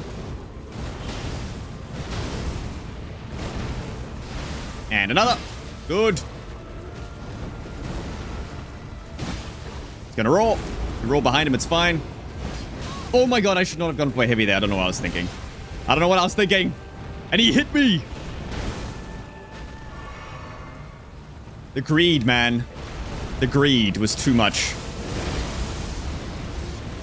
Oh. Okay, I can do another skill here. Ha! Yeah! Oh my god, huge stagger, dude. Oh, this weapon is actually so good. Especially with the increased speed from the time warp. It just feels so good, dude. And there we go. Certainly not my cleanest Maliketh fight, but it felt really fun, dude. This weapon's kind of growing on me, eh? I usually don't like helmets, but the way it's just so much faster with the time warp feels so good. Okay, now I think it's finally time to go to the DLC. A bit late in this video.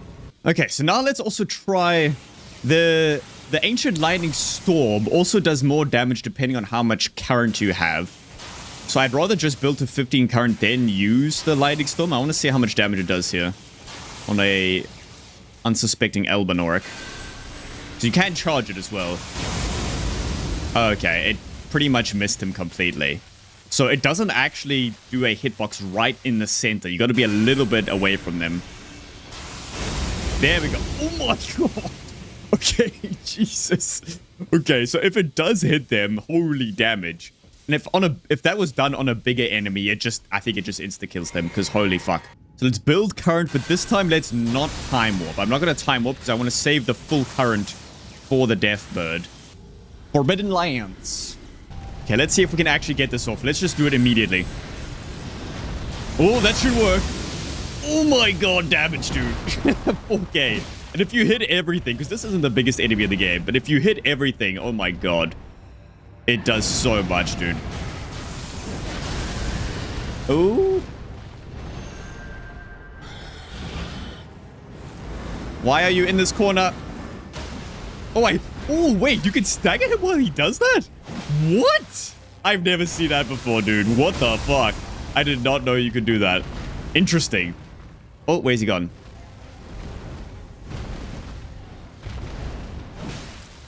Okay, let's just kill him, yeah. Stay at the crotch area. And then this should kill him. Oh, it did not. Okay, that wasn't as much as I thought. I don't think the full combo hit him, though. Let me just do the thing where you just run around him and he gets so confused. Okay, now we finish him. Discovered something new today as well. You could stagger the Death Bird when he was doing that Ancient Ritual Spear move. Pretty interesting. Let's head on over to Consecrated Snowfields into the DLC. Okay, now I want to do a similar thing against this unsuspecting NPC, yeah?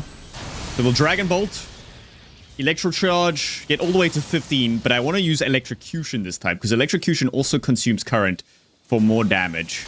So we'll go all the way to 15, and then just hold it down. Okay, he's coming for me. Should be at 15 soon. Oh, and go.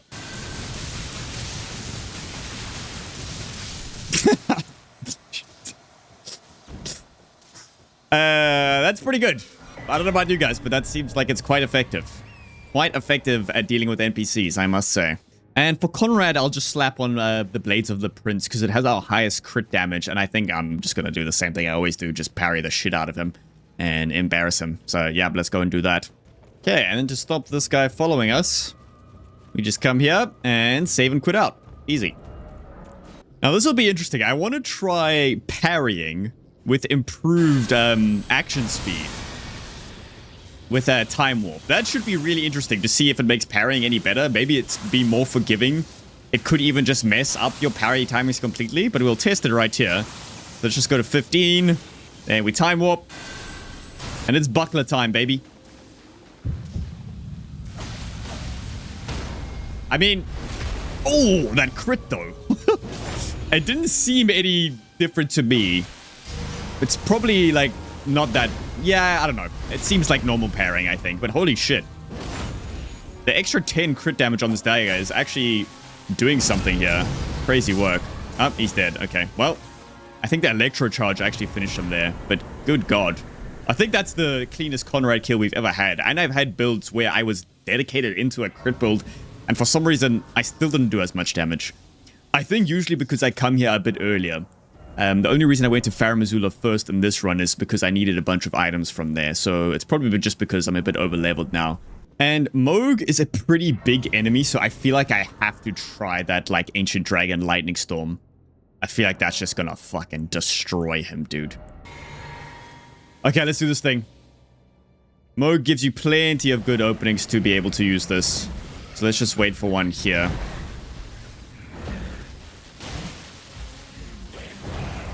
Okay, I don't know if he has good enough. Okay, here we go. Let's charge it. Okay, actually uncharge it there because I don't think I had enough time. And oh my god! I just noticed how much damage that did. That's a charged one there. I'm standing in the blood rain, but honestly worth it. Let's do it again.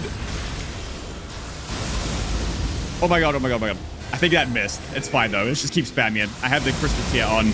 That protects me. So it's all good. I remember to craft the tier this time. Let's go! Oh, shit, dude. Oh my god, that was a lot. Okay, skill here, maybe finish him. Holy damage, man. And he's dead. Oh. Yeah, that spell's pretty good. If you manage to get the, like, decent enough RNG with it to hit a lot of the strikes, it's very good. It's a lot more reliable than the one from base Elden Ring, the Ancient Dragon Lightning Strike, because that, there's lightning strikes all over the place pretty randomly, but this one seems reasonably consistent. And when it hits, holy shit, it fucking hits, man. My god. And you know what? For once, I might just not level the damage stat. Let's actually go for some more mind. That'll probably be good for this build. Maybe a bit of endurance. And then who am I kidding? More faith. Dude, I just realized I've gotten this far in the run. I just, like, I completely forgot Radahn was a boss. I got this far, and I'm like, wait. Why the fuck's the hand not working? It's because Radahn is still alive. I just forgot to kill Radahn.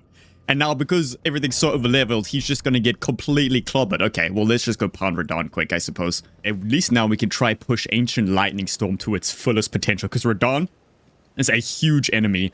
I think we can potentially one-shot him with Ancient Lightning Storm. So that'll be pretty fun to test out. Let's give that a go. Oh my god, really?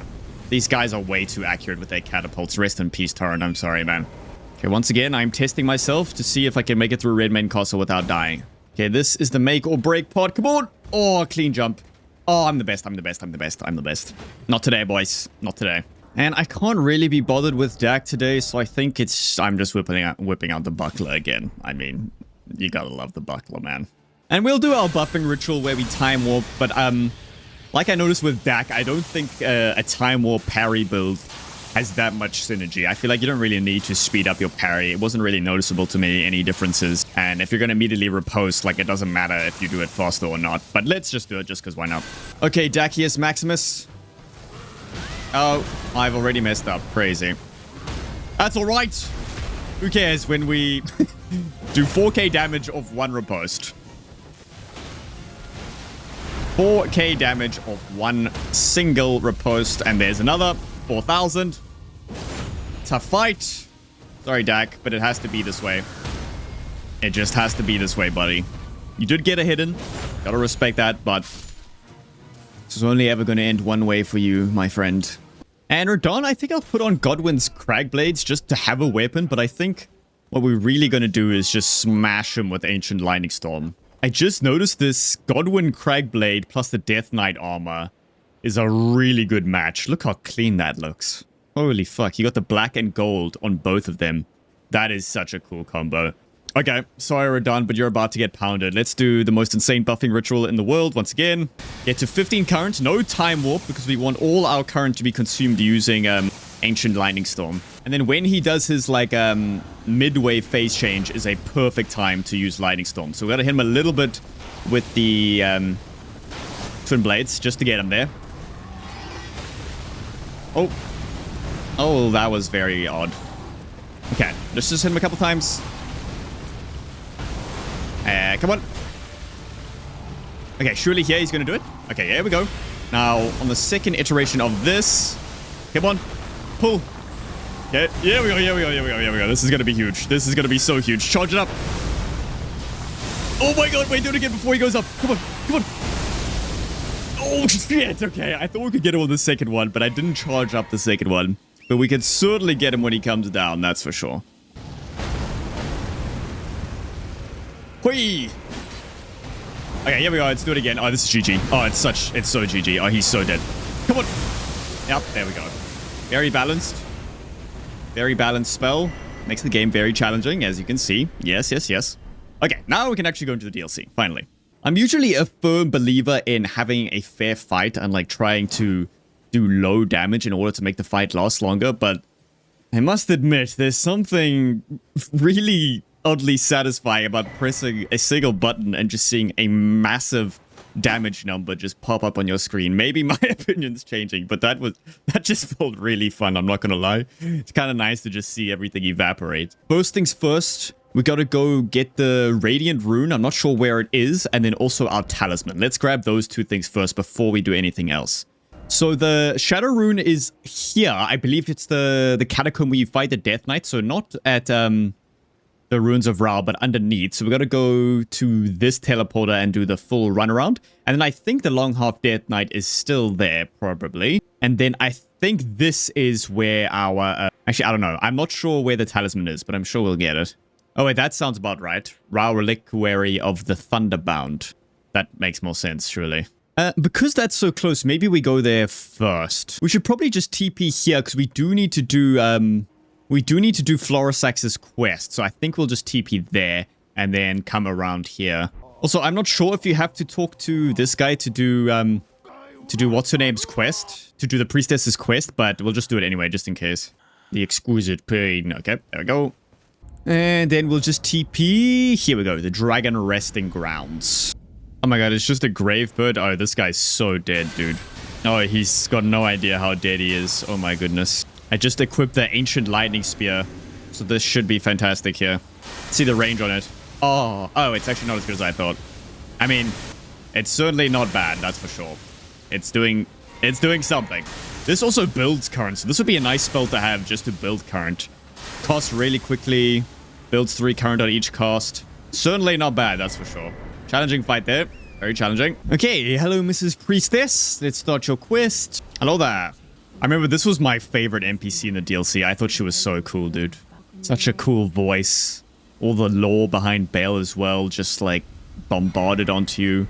I thought she was such a great NPC. Even better than Egon. Don't hate me for saying that. I'll never forget coming here, like seeing the jagged peak in the background with that like thunderous, ominous pounding going on, listening to her tell her story about Bayle. I was so hooked and locked in at that moment, dude. I'm not sure if I can actually get to where I need to go from here. I don't know for sure, but I'm just hoping there's a way to jump down here, because I think I've actually gone the wrong way. Oh, okay, I've gone the wrong way. You have to go down the Elak River. Ah, for fuck's sake. Fuck me, am I right? I forget how confusing the DLC map is sometimes, so I had to end up coming down this way here to get to here. It seems like you could have just dropped from here, but yeah, that's just the classic DLC map being very confusing. Sure, you can all relate to that. And I haven't used this Godwin's Crag Blade as much as I wanted to, so I think for the Rauh Reliquary, I will use the Crag Blades. And then I feel like using Time Warp would combo really well with consecutive attacks, just buffing them. Because, I mean, hitting faster, you're proccing more successive attacks. But yeah, who knows what we're going to get from this guy. As I'm sure you know by now, all their movesets are different. They do have some consistent moves. Okay, let's see if I can get this guy first try, though, because I've practiced them a decent amount now. I don't find them as difficult as I did originally. Okay, nice. Okay, good damage. Good damage. We can do with that. Oh, okay. You can tell this is the lightning one. That looks like the same move that what's his name uses. Oh shit! Ow.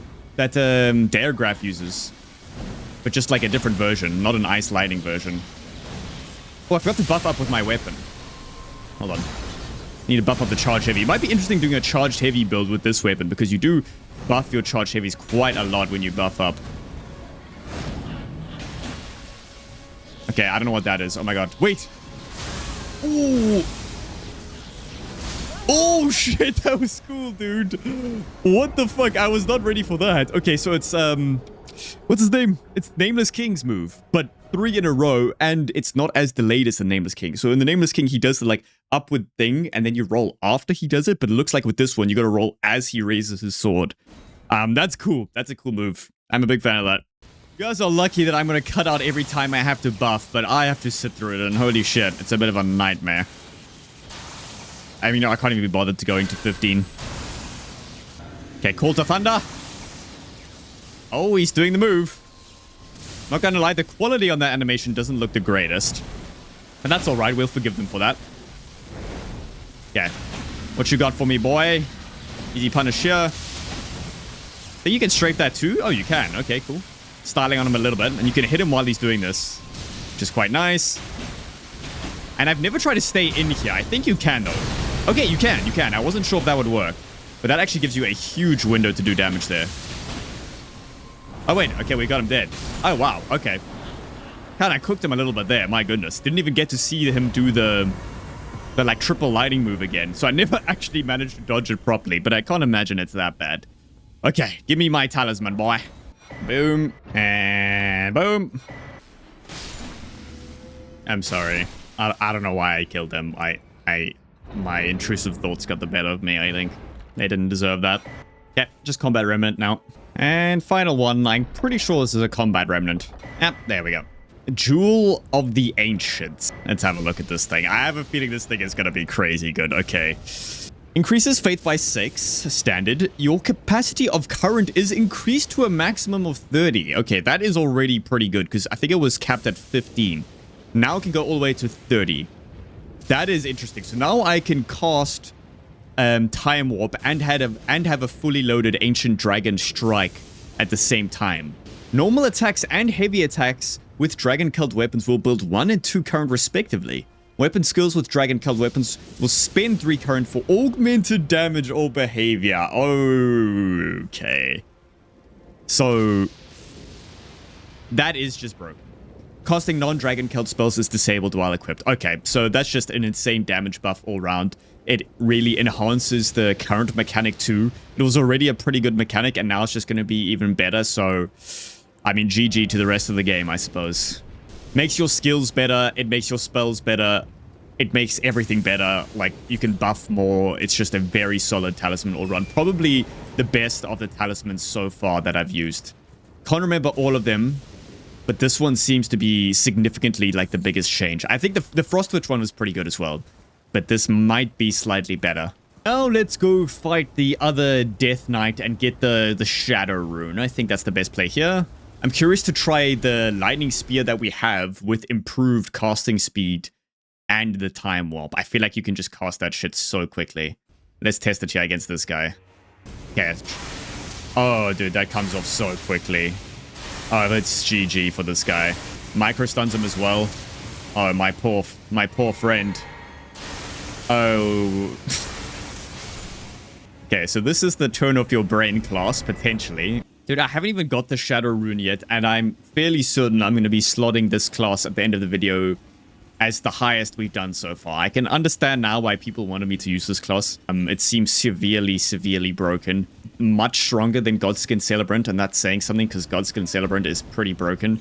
Lightning damage is probably the best damage type as well because there's like no real downsides to it. Only few enemies are resistant to it. You can do more damage in water with lightning. It's just a very, very good damage type. Probably the best one. So it has that going for it as well. It's just a stupid broken class, man. It's dirty. Okay, here we go. This is where we're supposed to be. I can't wait to see what these shadow rune spells are going to be like. I remember this being quite horrible, though. A lot of these enemies has the basilisks as well, I think. All those weird, like, eye-traveling things that cause death buildup. Oh, really? Gotta love the imps. Dude, please. I heard the sound and I thought, fuck my life. Oh, God. Ah, leave me alone. Oh, my God. So many imps. So many imps. Okay, let me time up. I need to be able to run fast. No, no, imp. Please, go away. Go away. Get the fuck away from me. Get out of here. Okay, now I'm running faster. That should make this way easier.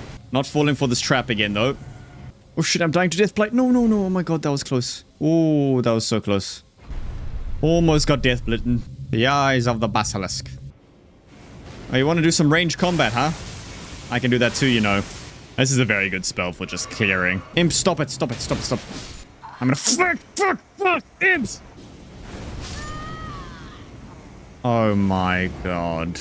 Okay, once again, the Death Knight will be brutalized by the Buckler plus Backstab duo. He gets all flustered and can't really deal with it. Quite embarrassing, really. But as you'll soon see, just like the last one, he can't really compete. That move's actually way easier to dodge when you're finding the long-halved one. Because the long-halved of the axe doesn't actually have a hitbox. Only the tip of the axe. So you can actually stay in and jump it. Unlike the twin axe, like similar version of that move. Okay, come on. Hit me, bro. Yeah, come on. Oh, not what I was thinking you were going to do, but it's fine. Easy punish. Sit down, boy. Come on. Oh, get absolutely styled on, buddy. Whenever he does that, like, blink bolt dash, he usually follows it with a quick hit. So if you just immediately roll back with him and then just queue up a quick parry, it just bamboozles him. Like here, and then... shit! Let's go, baby. Night Rain. I'm telling you, Night Rain has prepared me for these moments. And once again... Oh my god. It's too good, man. He's trying so hard. He's come so far, but in the end, it didn't even matter. Oh, and we get the Deathblight build-up on him, finally. I can't even remember what's giving us Deathblight build-up. Oh, it's the dagger. It's the dagger, man. It's the dagger. Oh, wait. Oh, we phased through it there. Interesting. Okay, and he got a hit off on me as well. Kind of scary.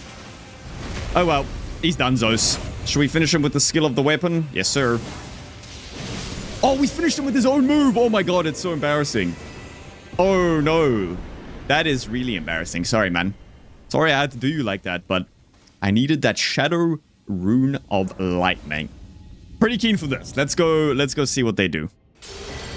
Death Spark, Death Knight Supplication, Death Lightning Stake, Death Lightning Barrage. That looks pretty cool. Okay, let's have a look at these.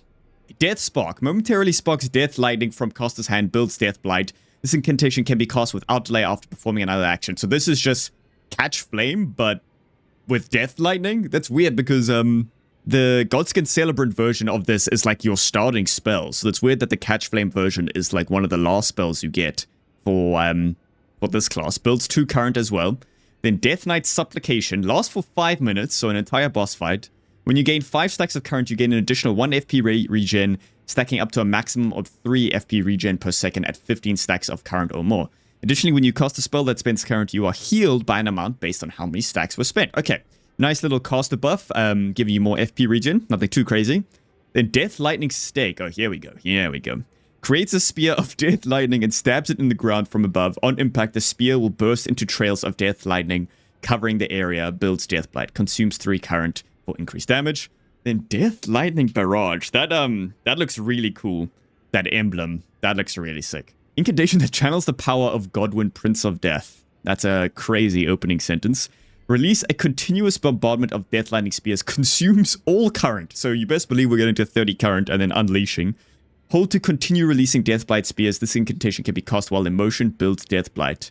For each stack of current consumed, the FP cost of the spell is reduced, with a maximum of 50% reduction at 15 stacks of current. So it doesn't matter if you get 30 current, you can only consume 15 at a time. A Death Spark will build current.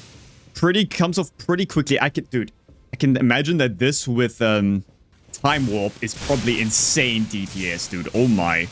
Yeah, that's disgusting DPS with Time Warp. It's just Catch Flame. Death Lightning, Catch Flame. Then Death Knight Stake. Okay, pretty good damage. I assume that builds up Death Light pretty quickly.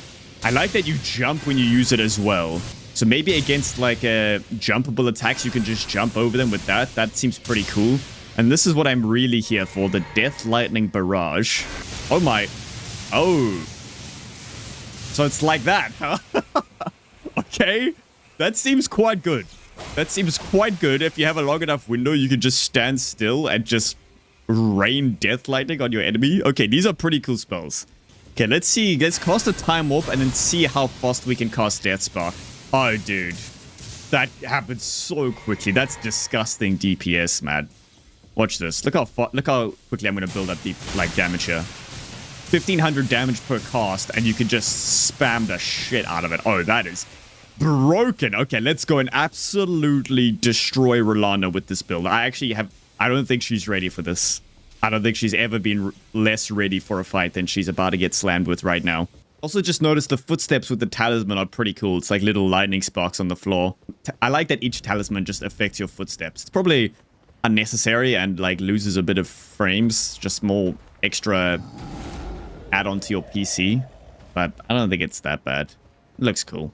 Worth it. Usually I fight Rellana a lot earlier in my runs because I come to the DLC a bit earlier.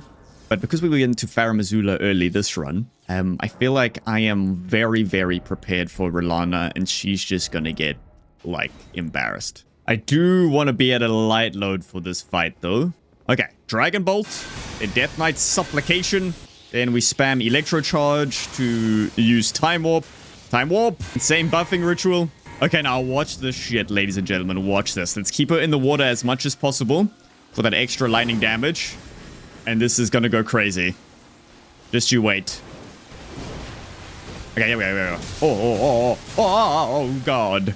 Oh, my God. Almost 4k damage right off the rip. This is also only a plus 10 seal, so it could be way higher. We could get it all the way to plus 15, and then it would be even better. But, yeah, as you can see, it's pretty good, dude. To the surprise of no one, lightning damage against Rellana is very good. Phase 2, yeah? Oh, not quite. This is why you want a light load for this fight, because of that stupid upward thrust. Okay, here we go. Oh my god, oh my god, oh my god, oh my god. Oh my god, oh my god, oh my god. Oh my god, it's orgasmic.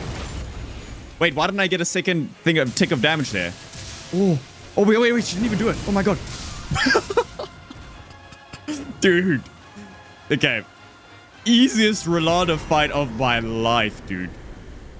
All the fights I've been doing against her in Convergence have been taking a while, but that one was so quick and so clean. The Death Spark is just the perfect spell for this fight. My god, she got cleaned up, dude. Holy shit. Okay, now, final thing I think we need from the kit is just getting the Priestess Heart. That's the only thing we don't have yet.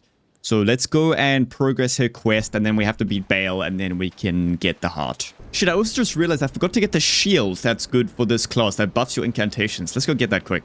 I think this is the guy that gives you the shield. Let's do some overkill here. Why not? Let's go for the overkill.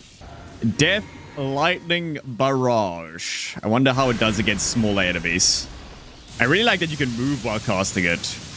It's pretty good. It's pretty fucking good. I don't know if you saw that, but it seemed alright against a single target.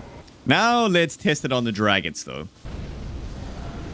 Yeah, let's wait for a good window to use this. These guys can be quite annoying. You want to make sure you've got a decent window and that they're not focused on you.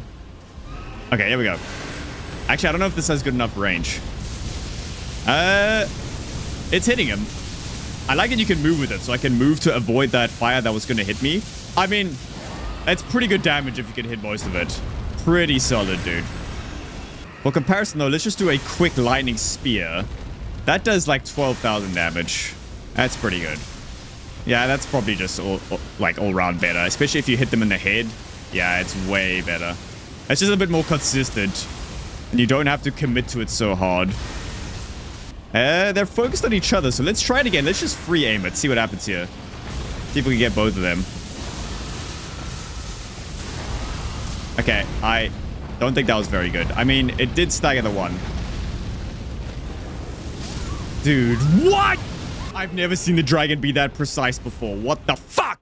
Yeah, I mean, this is just way more consistent and easier to use, man. Like, you just can't go wrong with this. Yeah, I mean, just look at that, dude. I'll try use an Ancient Lightning Storm on this one. Okay, come on. Hit me. Let me Ancient Lightning Storm. Okay, here we go. Perfect. Right underneath him. Let's see how this does. Ha! Most of it missed him, I think. Otherwise, it would have been a bit better. There we go. Okay. Dude, that first cast of Death Lightning Barrage did like half the HP of the main dragon, though. That was pretty insane. I feel like against Fire Giant, when he goes into his phase 2, if you use it on his eye, I feel like that's going to be disgustingly good and just melt him. Yes, okay, Egon. Yeah, yes. Summon my soul.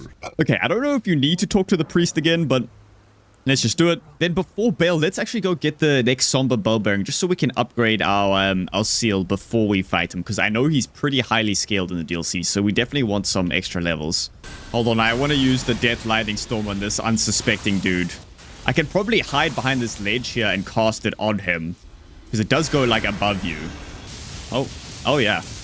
Oh my. So dude, Jesus, I thought it would be better against large enemies. It actually quite precisely goes onto where your lock-on is, so I genuinely think it's better against smaller enemies, which I didn't think would be the case, but it's probably not as good against like really big enemies like I thought it was going to be. Not that it was terrible against the dragons, but against like a small enemy, it just completely like annihilates them. That poor Fire Knight had no idea what is happening. Let's do this one as well. Like you'll see it follows your lock-on quite precisely. Like, most of that is hitting him. Except for the ones getting blocked by the door here. And, Jesus, it just brutalizes them, dude. Fire. Wait, he's doing the same thing, raising his arms. Let me do this against him. Hold on. I actually just run past this guy every time, but now I can just kill him. I can just simply kill him. Gave him a bit of a taste of his own medicine there. Lightning versus fire, am I right? Okay, there we go. There's the bell bearing. Level up the seal first. I don't think this needs to be upgraded because all this does is just boost your incantations. We're not actually going to use the shield. And I want to use the Gravelstone Arc Blades again. And Glaive for sure. And Godwin's Crag Blades. And would you look at this, ladies and gentlemen. Say goodbye to Ancient Dragon Senesax. Thank the Lord. The boss that literally not one person likes. And this is actually a pretty cool like arena here with a Fire Knight. Very random placement though. But I assume you get the like magma talisman from there, or the fire talismans. Anyway, much better than Ancient Dragon Senesax, that's for sure. Now, I'm pretty sure you don't need to summon Egon for the Priestess Heart. You could just do the quest without him, but I feel like I just want to summon him, man. I feel like I haven't summoned him in a while, and he's Egon, and it'll give me a huge window to maybe use Death Lightning Barrage, so why not, man? Okay, summon Egon here. There we go. Curse you, Bayle, let's go! And let's go Lightning Spear. Lightning Spear is probably good. Let's just try to get him locked onto Egon, though. Maybe get a stagger on him would also be good. And then, oh, this skill's probably so good on his head. Yeah, that's solid. Okay, and the charge heavy. Ooh, my sound is kind of weird right now. It's okay, we can probably get a stagger on him. And then I'll go for the Lightning Storm. Come on. Lightning Spear is probably good here. There we go, nice. He still wants to focus on me, though. It's all good. Oh, there we go, we get this stagger. Okay, here we go. Let's go, Lightning Storm, come on. Gonna be big damage. Oh my god, here we go. Oh my god. Oh, shit, dude. Oh.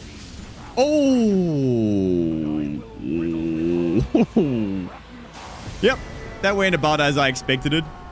Turns out Bayle is the perfect enemy to hit with lightning. I suppose the Lightning Storm did disgusting, diabolical damage there, dude. I feel like every piece of that was hitting him. My god. You just got melted, dude. Thanks for your help, Egon. He actually ended up not really doing that much, but I appreciate it nonetheless, my friend. Give me your heart. There we go. We get her the summon and the Flowerstone Gavel. Okay, use the item to toggle the effect. Provides 80% physical absorption and 29% non-physical absorption. That's pretty good armor. Increases faith by 10 and reduces FP cost of incantations by 10 and increases the damage of Dragon Cult incantations by 10. So just an insane all-round caster buff. Sure, let's just do it. Embrace the dragon. Oh, you can't use it while you're here. Wow. Can't go dragon form when you can't hit enemies.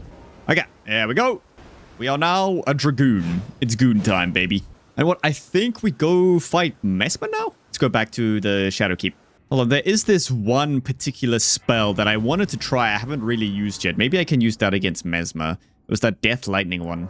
This one here. Death Lightning Stake. How does this work? There's a couple of times where you can jump against Messmer, so I can try this out and see if it works. Yeah, I think we'll try that. Okay. Let's see how this goes. Deathlight Stake! We have time warp, so this should be going faster. Can I jump this? Okay, that did not work. It does not work as good as a jump, because you can usually jump that follow-up he does. At least I know now it's probably not going to be as quick as a jump, which is unfortunate, because I thought it was going to work, like it could replace the jump, but yeah, not quite, unfortunately. Oh well. You can also jump over this initial fireball that Messmer does. So let's see if I can do it here. Okay, no, it doesn't work. Okay, it just straight up doesn't work. That's a shame. I feel like it would have been really cool if it could replace a jump. Like I jump here usually, but I can't jump it with this spell, unfortunately. That's pretty sad. Ooh. Oh my god, wait, that did 6k? Wait, the spell's kind of cracked. Hold on. Can I charge it? Okay, you can't charge it, but oh my. Dude, it has like a follow-up explosion as well.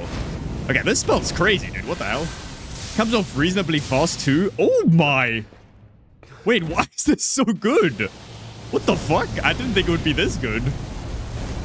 I suppose I have, like, every buff in the world going right now, though. Oh, my. Oh, I got too greedy there, though. But my god. I don't know if I want to kill him yet, because I feel like this is going too quickly, almost. Okay, jump. Oh, my goodness. Oh, what the fuck is this? What? Okay, I'd been sleeping on the Death Lightning Stake, apparently. My goodness. I barely even got to fight him. What the hell was that? Okay, this class is stupid broken, dude. The talisman makes this class stupid broken because I was generating so much current, and I think this spell consumes current whenever you use it for extra damage. And then on top of that, I have the shield buffing my incantations, and I have the armor. I have all these lightning boosts, so I was just doing stinky damage right there, dude. It's at this point where now the class is truly breaking the game. Like, that was silly damage, man. It really is a shame, though, that it doesn't jump as high as I wanted it to. I feel like that would have made that spell so much cooler if you could evade attack windows that can be jumped. That would have been so cool. Okay, let's absolutely bamboozle this guy. Oh, I didn't think I'd aggro him. Okay, I suppose I have to buff before I come in here. But I wanted to use Death Lightning against him. I think we can still do it. Just gotta back up. Then load up the Death Lightning Barrage. Stop following me. Can you leave me alone so I can do the barrage, please? Okay, here we go. Let's start walking backwards while we use it. Oh, I'm dead. Oh, no. I'm fine. Okay, super solid damage on that. I like that you can slowly move while using it. I think that's the best part of this spell. Oh, my goodness, dude. That makes it so much more effective, because if I was stuck in that animation and wasn't able to move, he would have definitely hit me. But the fact that I could slowly walk backwards while casting this is just crazy. I mean, look at this, dude. Tell me that doesn't look so cool. This is definitely going to be my thumbnail, me casting this spell, because it's one of the coolest looking spells, man. Okay, you know what? Let's go back to some of the weapons now, and let's do the Gravelstone Arc Blades. I haven't used them for a bit, and we can use that on the Divine Beast that drops the next Somber Stone. I kind of want to do a jump attack build with this. Does suck that we have to waste the physics slot on strength tier, though. Let's grab this Warding Remnant first, though, to make sure we can block the Death Blight. Beautiful. Okay, then we'll craft you. I pretty much craft that talisman almost every single run. It's so useful. Oh, you got to be fucking... Ah! I always forget about that dude. Once I run past him, I always feel like he's not there anymore, but he is. He's always there. Okay, I feel like here we definitely want to time warp, because this is a pretty slow weapon, and speeding it up will be really beneficial. So let's load that up. Time warp. And let's see how the Gravelstone Arc Blades are performing at this point. 1 light attack. How's that? What is that? Is that like 2k damage? Pretty good if you ask me for 1 light attack. Let's try the jump attack. Pretty good as well. I think I missed one of the blades because I feel like it should have done a bit more. The jump attacks with paired colossal weapons, paired colossal swords is usually pretty good. There's a decent amount of stance damage, but let's try the main event here, the skill. Not going to do the follow-up because I don't think I have time. Good thing I didn't. But yeah, dude, I mean, the skill is clearly what you're supposed to be doing with this weapon because, my goodness, that's a lot. And if you can hit the follow-up, I feel like it's just going to be crazy. Okay, let's do another jump here. Okay, there we go. When I hit with both parts of the weapon, it hits for 2,000. That's pretty good. Okay, here we go. Let's try the full skill here. Oh my god, that was good. Dude, that's crazy. And I can do it again right here. Hold on. Oh, baby. Killing all the basilisks. Can just stand in their death blight because of that nice talisman we have. Okay, here we go. Another jump attack on the face. And again. Come on. Nice. Oh, dude, a jump attack build would also go crazy with this weapon. Oh, let's just finish it here. Come on. Come on. Oh, beautiful finish. It's clear that the skill is just what you're supposed to do. It's kind of hard to get off. Having time warp active does make it significantly easier. Like, that's not that slow. Also, if I leveled a bit more strength, because it has air scaling and strength, and I currently only have 30 strength with the physic active. So we could be doing way more damage if you, like, do a dedicated build to the arc blades, but I've mainly been leveling strength. And I think a build with the claw talisman plus the tier that improves your jump attacks could all be pretty good to pair with this thing, but certainly not bad. I mean, the skill I had on Warrior Jarshard there, and the skill was just decimating him. So it's certainly solid. Very solid weapon. It'd be cool to do a full playthrough with these things. They're really fun to use, and they obviously do disgusting damage. Okay, let's go pound Romina. Okay, level up the seal. Definitely level up Godwin's Cragblade. The glaive. I'll probably use the glaive again. I think my favorite part about this build is using the melee weapons with time warp. I feel like the mechanic of speeding up all of your actions just feels so fun to play around. I don't know. I think it's my favorite part of the build so far. It's such a unique mechanic. None of the other classes has something like that. I also think we'll just use Death Lightning Stake here. Halberd in one hand, Lightning Stake in the other. And Romina should get pounded. Okay, let's do a Lightning Stake here for big damage. Okay, nice. Let's do the skill here. Oh, baby. Oh, baby. Yep, that's pretty good. I would say that is pretty good damage. Oh, that was scary, actually. Okay, let's wait for her to do her phase shift, and then I think I want to maybe... Oh, what the fuck? Wait, how did I stagger her there? I, like, ran into her, and she's... What the fuck just happened? Oh, the electro charge. Sorry.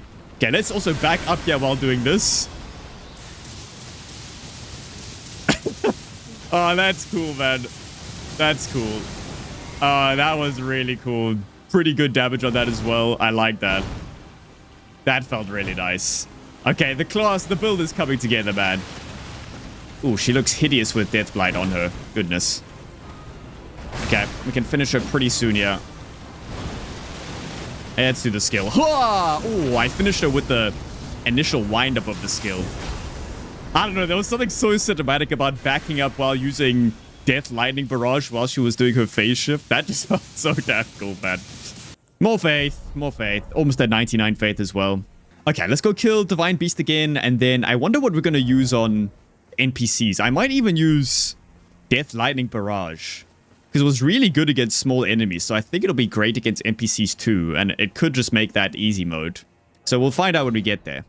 And you know what we haven't used for a while is the Electrocution spell. I feel like that'd be pretty cool. Maybe I'll test that against this next Divine Beast, because I think with the amount of current we can now generate, the damage on that will increase significantly, and we can cast it for longer with some of our FP regenning buffs. So I think I'm going to give that a go. Hello, Scorpion. Death Lightning rains upon you. This spell is just so fun to use. I love the Convergence mod. Oh, oh, he's trying to avenge his fallen brethren. I gotta respect it. Motherfucker! He heard me going crazy on his kin, and then he decided I should die. Let's test this out. Now, you must remember this guy has decent lightning resist. Okay, let's hold it for like a second here. Ooh, that was like 12k, and I held it for like 1 second. Oh my god, wait, hold on. Hold up, hold the phone. Let's go, yeah? Oh my. That's pretty good, dude. Oh, baby. Oh, that's very good. Oh my goodness. Oh my goodness. Wait, again? Okay, you can't cast it while running, though. You do come to a standstill. Oh, I'm dead. Ah! Fuck! Lightning bird, close range! Dude, I hate that move with a burning passion. It's quite rare, so you don't even have to deal with it that often. But when you do, my god, it's frustrating. Because the other breaths he does are very avoidable. Like the misty breath he does. Like, dude, you just run to the side. It's fine. But because it's so similar to like Bayle's deflecting lightning, it just feels so impossible to dodge sometimes. And it makes me mad. It makes me really mad. Okay. Yeah, damage is just fantastic, dude. Absolutely fantastic damage. Should make short work of him here. Hold it. Oh my. Dude. Not even using any FP either is kind of crazy. One of the buffs is just giving us insane FP regen right now. This build is pretty stinky. Also against an enemy that has pretty decent lightning resist. Still putting up these numbers is kind of gross. Okay, let's do it again, surely. Oh wait, I like didn't press the button properly. I could have done way more damage there. Oh. Always got to be careful of the lightning phase though. Okay, more. Oh, we could even finish it here, maybe. Almost. Okay, wait, I can finish it, yes. Oh, surely. I'm just holding it. Oh, no. We're so close. Oh, no. Oh, I messed up right at the end. Why didn't I just dodge, man? Wait, surely I don't throw here.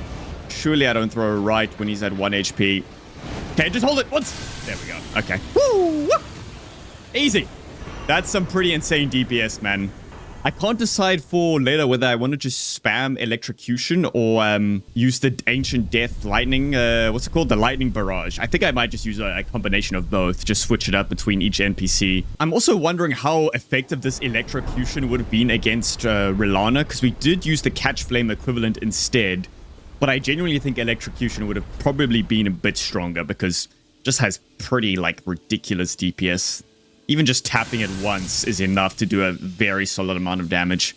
It is a shame that you can't jump with it, though. That kind of sucks. I like jumping a lot in the Rellana fight, too. So not being able to use it mid-action, like you can't sprint and use it or jump like you can with the catch lightning, I suppose I'll call it. But yeah, certainly very solid, that's for sure. Natan, we probably don't even need you, but you're coming with me. More electro charge. I want to use the lightning barrage first. So let's just do it here on Horn Scent. This is just going to be perfect, right? I mean, I don't even need to move. Maybe I just do this the whole time. Yeah, why not, dude? Look, I watch. Look here. This is all I'm doing. I'm not even moving. Oh, wait, I've run out of stamina. Hold on. I gotta kind of lock in, I guess.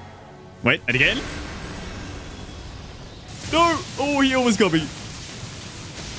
Okay, there we go. The turn your brain off build.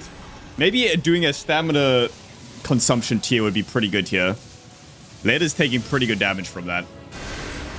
And let's do it again. Okay, wait, I have to drink an FP pot. And again. Natan, protect me. Okay, luckily she just threw completely by trying to drink a flask right at the end. Yeah, you really can turn your brain off a little bit with this build. I was completely wrong about Death Lightning Barrage. I thought it would be insanely good against bigger enemies, but it actually turns out to be, like, just completely broken for small enemies, especially NPCs, as I'm sure you all just witnessed. Okay, we can get the final zombie here and upgrade all our shit before Radahn. I think for Radahn, I kind of want to use the Catch Flame spell again, and also that one I used against Messmer, the Stake. Maybe using a combination of those two, because they both cost reasonably quickly and both do obscene damage. So I think that'll be really good against Radahn here. So we'll go with the Death Spark and then Death Lightning Stake. It's going to be kind of hard switching between all of these. So I need this huge buffing routine. And then I have to use these. Okay, let's do this thing. First attempt.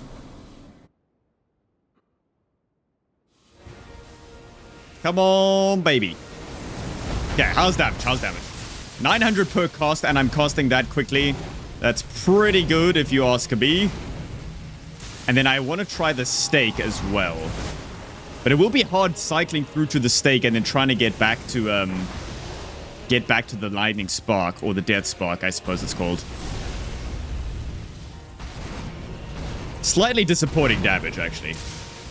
I expect a lot from this mod, okay? You know, I've seen the damage numbers we can get. And the Radahn is a bit of a unit. Okay, let's try a Death Lightning Stake, though, when I get a chance. Maybe after this. Okay, let's see here. Do I have enough time for this? Oh, it's kind of awkward with... Okay, I probably need to unlock the camera when I use this spell. Like here, let's go. Oh. Oh, God. Yeah, that's pretty good damage. Pretty good. And now let's go back to the Death Spark. Quick cast. It's okay. It's okay. I was expecting a little bit better. But I shouldn't be too harsh on it. It is Radahn after all. The unit himself. Triple slash. Okay, into phase 2. Very nice. Maybe there's not too many opportunities to use the stake. There's definitely some. But they are maybe few and far between. Okay, I can probably use one at the end of this. Okay, here we go. Let's do one. Nice. Oh, I rolled too early. You know what? I think maybe I want to do the whole fight with Death Lightning Stake and then maybe a melee weapon in the other hand, because for when I want to go for the quicker windows, then I can just use a quick... Maybe I'll use the dagger in the offhand. Let's try that. So we'll take off Death Spark and just keep Death Lightning Stake. Okay, dagger in the offhand for the small windows, Death Lightning Stake for the big ones. Should be a nasty combo here. Although I am upset, I think one of my buffs is permanently buffing the daggers. So now, like, I don't have the thing where I can use the nice, just regular hits of the dagger. I'm only throwing them, which is probably doing less damage. Which is a bit of a shame. I'm not sure what buff is doing that, but it's one of them. It's doing okay damage, nothing too crazy. Okay, I can maybe do a Death Lightning Stake here. Just have enough time for that. 4.5k is big damage. Okay, let's do another one here. Let's free aim it. There we go, good window for it there. Wait, that missed! How the fuck did that miss?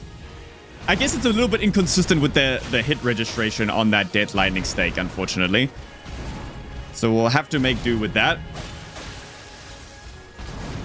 Bang, bang, just chucking a couple things at him. Oh my, look at that Deathblight, dude. That looks terrible. That looks so bad, having Deathblight on Radahn. My god. At least, yeah, we can just throw some daggers at him. Getting a couple cheeky hits. Okay, I can do a Death Lightning Stake here, surely. Nice free aim. There we go. Huge damage on that. That was like 4k. Very nice. Throw a couple daggers at him. Bang. I actually don't really want to get Deathblight on them, because then it's going to just clutter my screen. Radahn already has enough hair. Now imagine that huge Deathblight on him. I can imagine would make my vision even worse, which we really don't want. Okay, at the end of this combo, I can maybe do a Death Lightning Stake again. Yeah, like here, I think I can get away with one. Just enough time for that. Okay, he's going up. Very good. Not too bad so far. Very consistent and respectable damage. Okay, fight me, boy. Oh, okay. You know what? I could probably get off a Death Lightning Stake here. I think the, like, misty part will hit him. Oh, it does. Okay. That was actually a good window for that. Nice. 2k damage. Easy. Easy. Okay. Here's the Deathblight, which is, like I said, not good. Because my vision has gone completely out the window when he's up close. My god. Okay, another Death Lightning Stake here. Big damage. Wait, that's it. That's GG, man. This build is so much fun. I really like this. It makes the game quite easy, though. Like, I'm doing very, very solid damage against the final boss of the game. I can only imagine what it's going to be like now, going back to base game to finish Ashen Capital. So we're probably going to go fight Fire Giant now, and the rest of the game is just going to get cleaned up. I actually feel a little bit sorry for Fire Giant, because he's a massive enemy. And you know what we've been doing to massive enemies in this run. I think you know what is about to happen here with Ancient Lightning Storm. You better believe you know what's about to happen. Okay, Northland's Foot of the Forge. We can test it out on this, like, pre-giant before Fire Giant. You know what, let's try Death Lightning Barrage here. Try hit him right in the chest while just walking backwards. Oh, wait, that doesn't have enough range. Hold on. Let's walk forwards, I suppose. The range is actually not that good. There we go. Now it's hitting. And oh boy, is it hitting. I mean, yeah. Yeah. Tough fights. Tough fights. Okay, now let's do the same thing to Fire Giant. I really wish you could cast the Death Lightning Barrage while on Torrent. I feel like that looks so cool, just riding Torrent and just holding that barrage, man. Okay, we Time Warp. Electro Charge. Okay, and this guy's definitely getting hit with the Ancient Lightning Storm. This is just gonna hit his ankles so fucking hard. That Kanky ankle has never experienced what it's about to experience. Okay, here we go. Kanky ankle. Come on, come on, come on, come on. Oh, baby, here we go, here we go.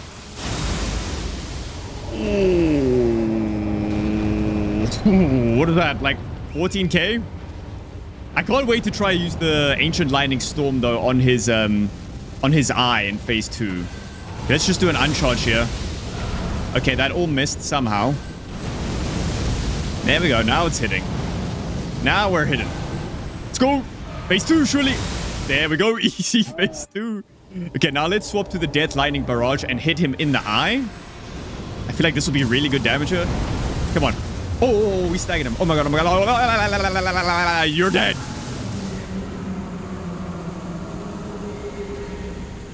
That, worked surprisingly better than I thought. I knew it was going to be good, but it still exceeded my expectations. Just the instant stagger collapsed him, and he evaporated, I suppose. That might be the fastest Fire Giant kill, at least in phase 2, I've ever had. We didn't get him instantly from phase 1, but that is definitely the fastest phase 2 Fire Giant kill I've ever had, and it's not even close. And there we go. 99 faith. We have achieved peak, ladies and gentlemen. We have peaked in our faith in the Dragon Cult. Oh, wait, I just realized while Time Warp is active, even Torrent is faster. Just a sneaky little detail. I didn't realize that would make Torrent faster.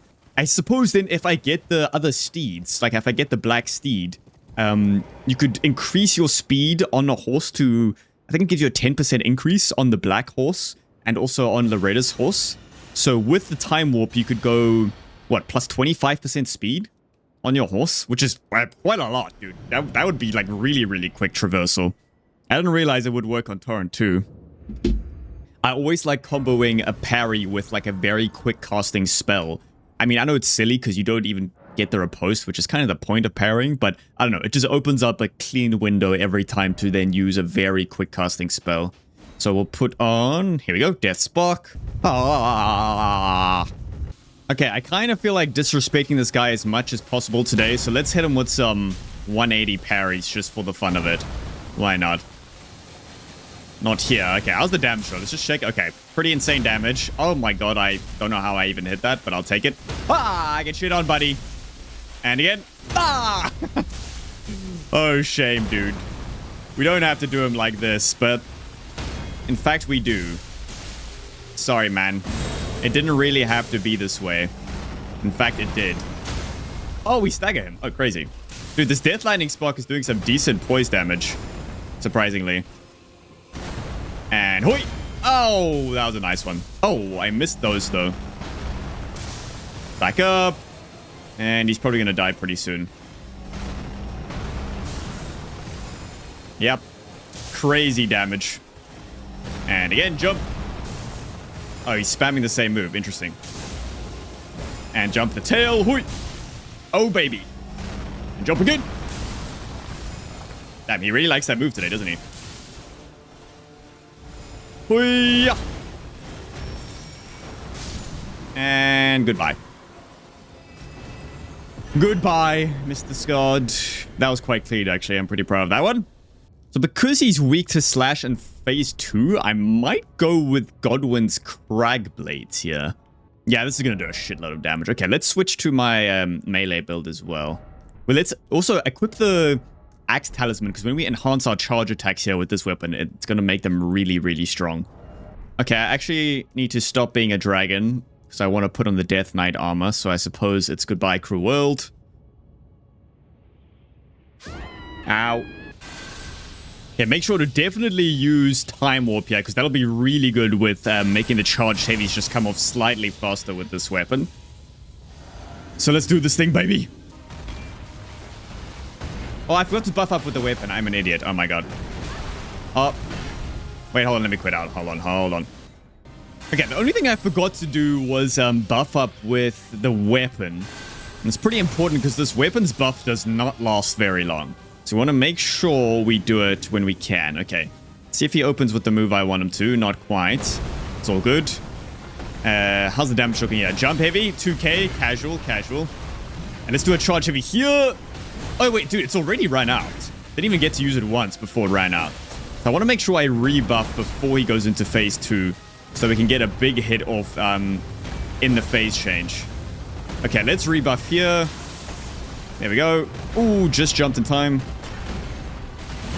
Oh, I got so greedy there. Why did I do that hit? What am I doing? What am I doing, man? It's all right. Oh. Okay, charge heavy here. Don't think I can do the follow-up. No, I can. Oh my god. No, I just missed the riposte though. Okay, again. Oh my goodness. Oh, it's GG though. But you see, the buff is already done.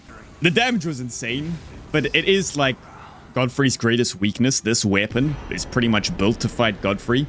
I just really don't like how this lasts 20 seconds. I think it needs a bit longer of a buff. And then I think it would be like by far my favorite weapon. Because these charge heavies are so nice once you buff it up. As you saw there. But look, we'll just wait here and you'll see it'll be gone very quickly. It's not like too difficult to rebuff. You can just wait for a reasonable window and then rebuff with it. But yeah, I just prefer to... There we go, it's gone already. Maybe I'm just nitpicking, dude. It's very possible. But I would like it a lot more if it lasts... Like, even 30 seconds would be more reasonable, I think. I think you guys already know what's going to happen to Elden Beast. But for Radahn, I think I will do Death Spark. And then Elden Beast, you know for a fact we're going to hit him with the Death Lightning Barrage. Actually, Ancient Lightning Storm is probably better. Yeah, let's go with the Ancient Lightning Storm for Elden Beast. And then Death Spark is probably going to be really good here. Yeah, that seems pretty solid. Pretty solid indeed. Oh boy. 15k per cast against something that can cast that quick is diabolical stuff. Into phase 2 already. Easy. Get the Deathblight proc as well. And maybe even... Okay, not quite. Can just stand against them here and not get hit. And into phase 2. Very tough fight there. Very tough indeed. Okay. Let's get some current going. Oh, we already had max current. Okay. The lightning storm is going to go crazy. Yeah, just watch this. Watch this shit. Oh my god. Oh my god. Oh my god. Oh baby. Oh baby. Here we go. Here we go.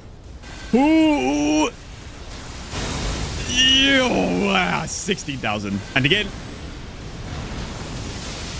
Oh my god. 20,000. No. I thought we could maybe get him in one, but not quite.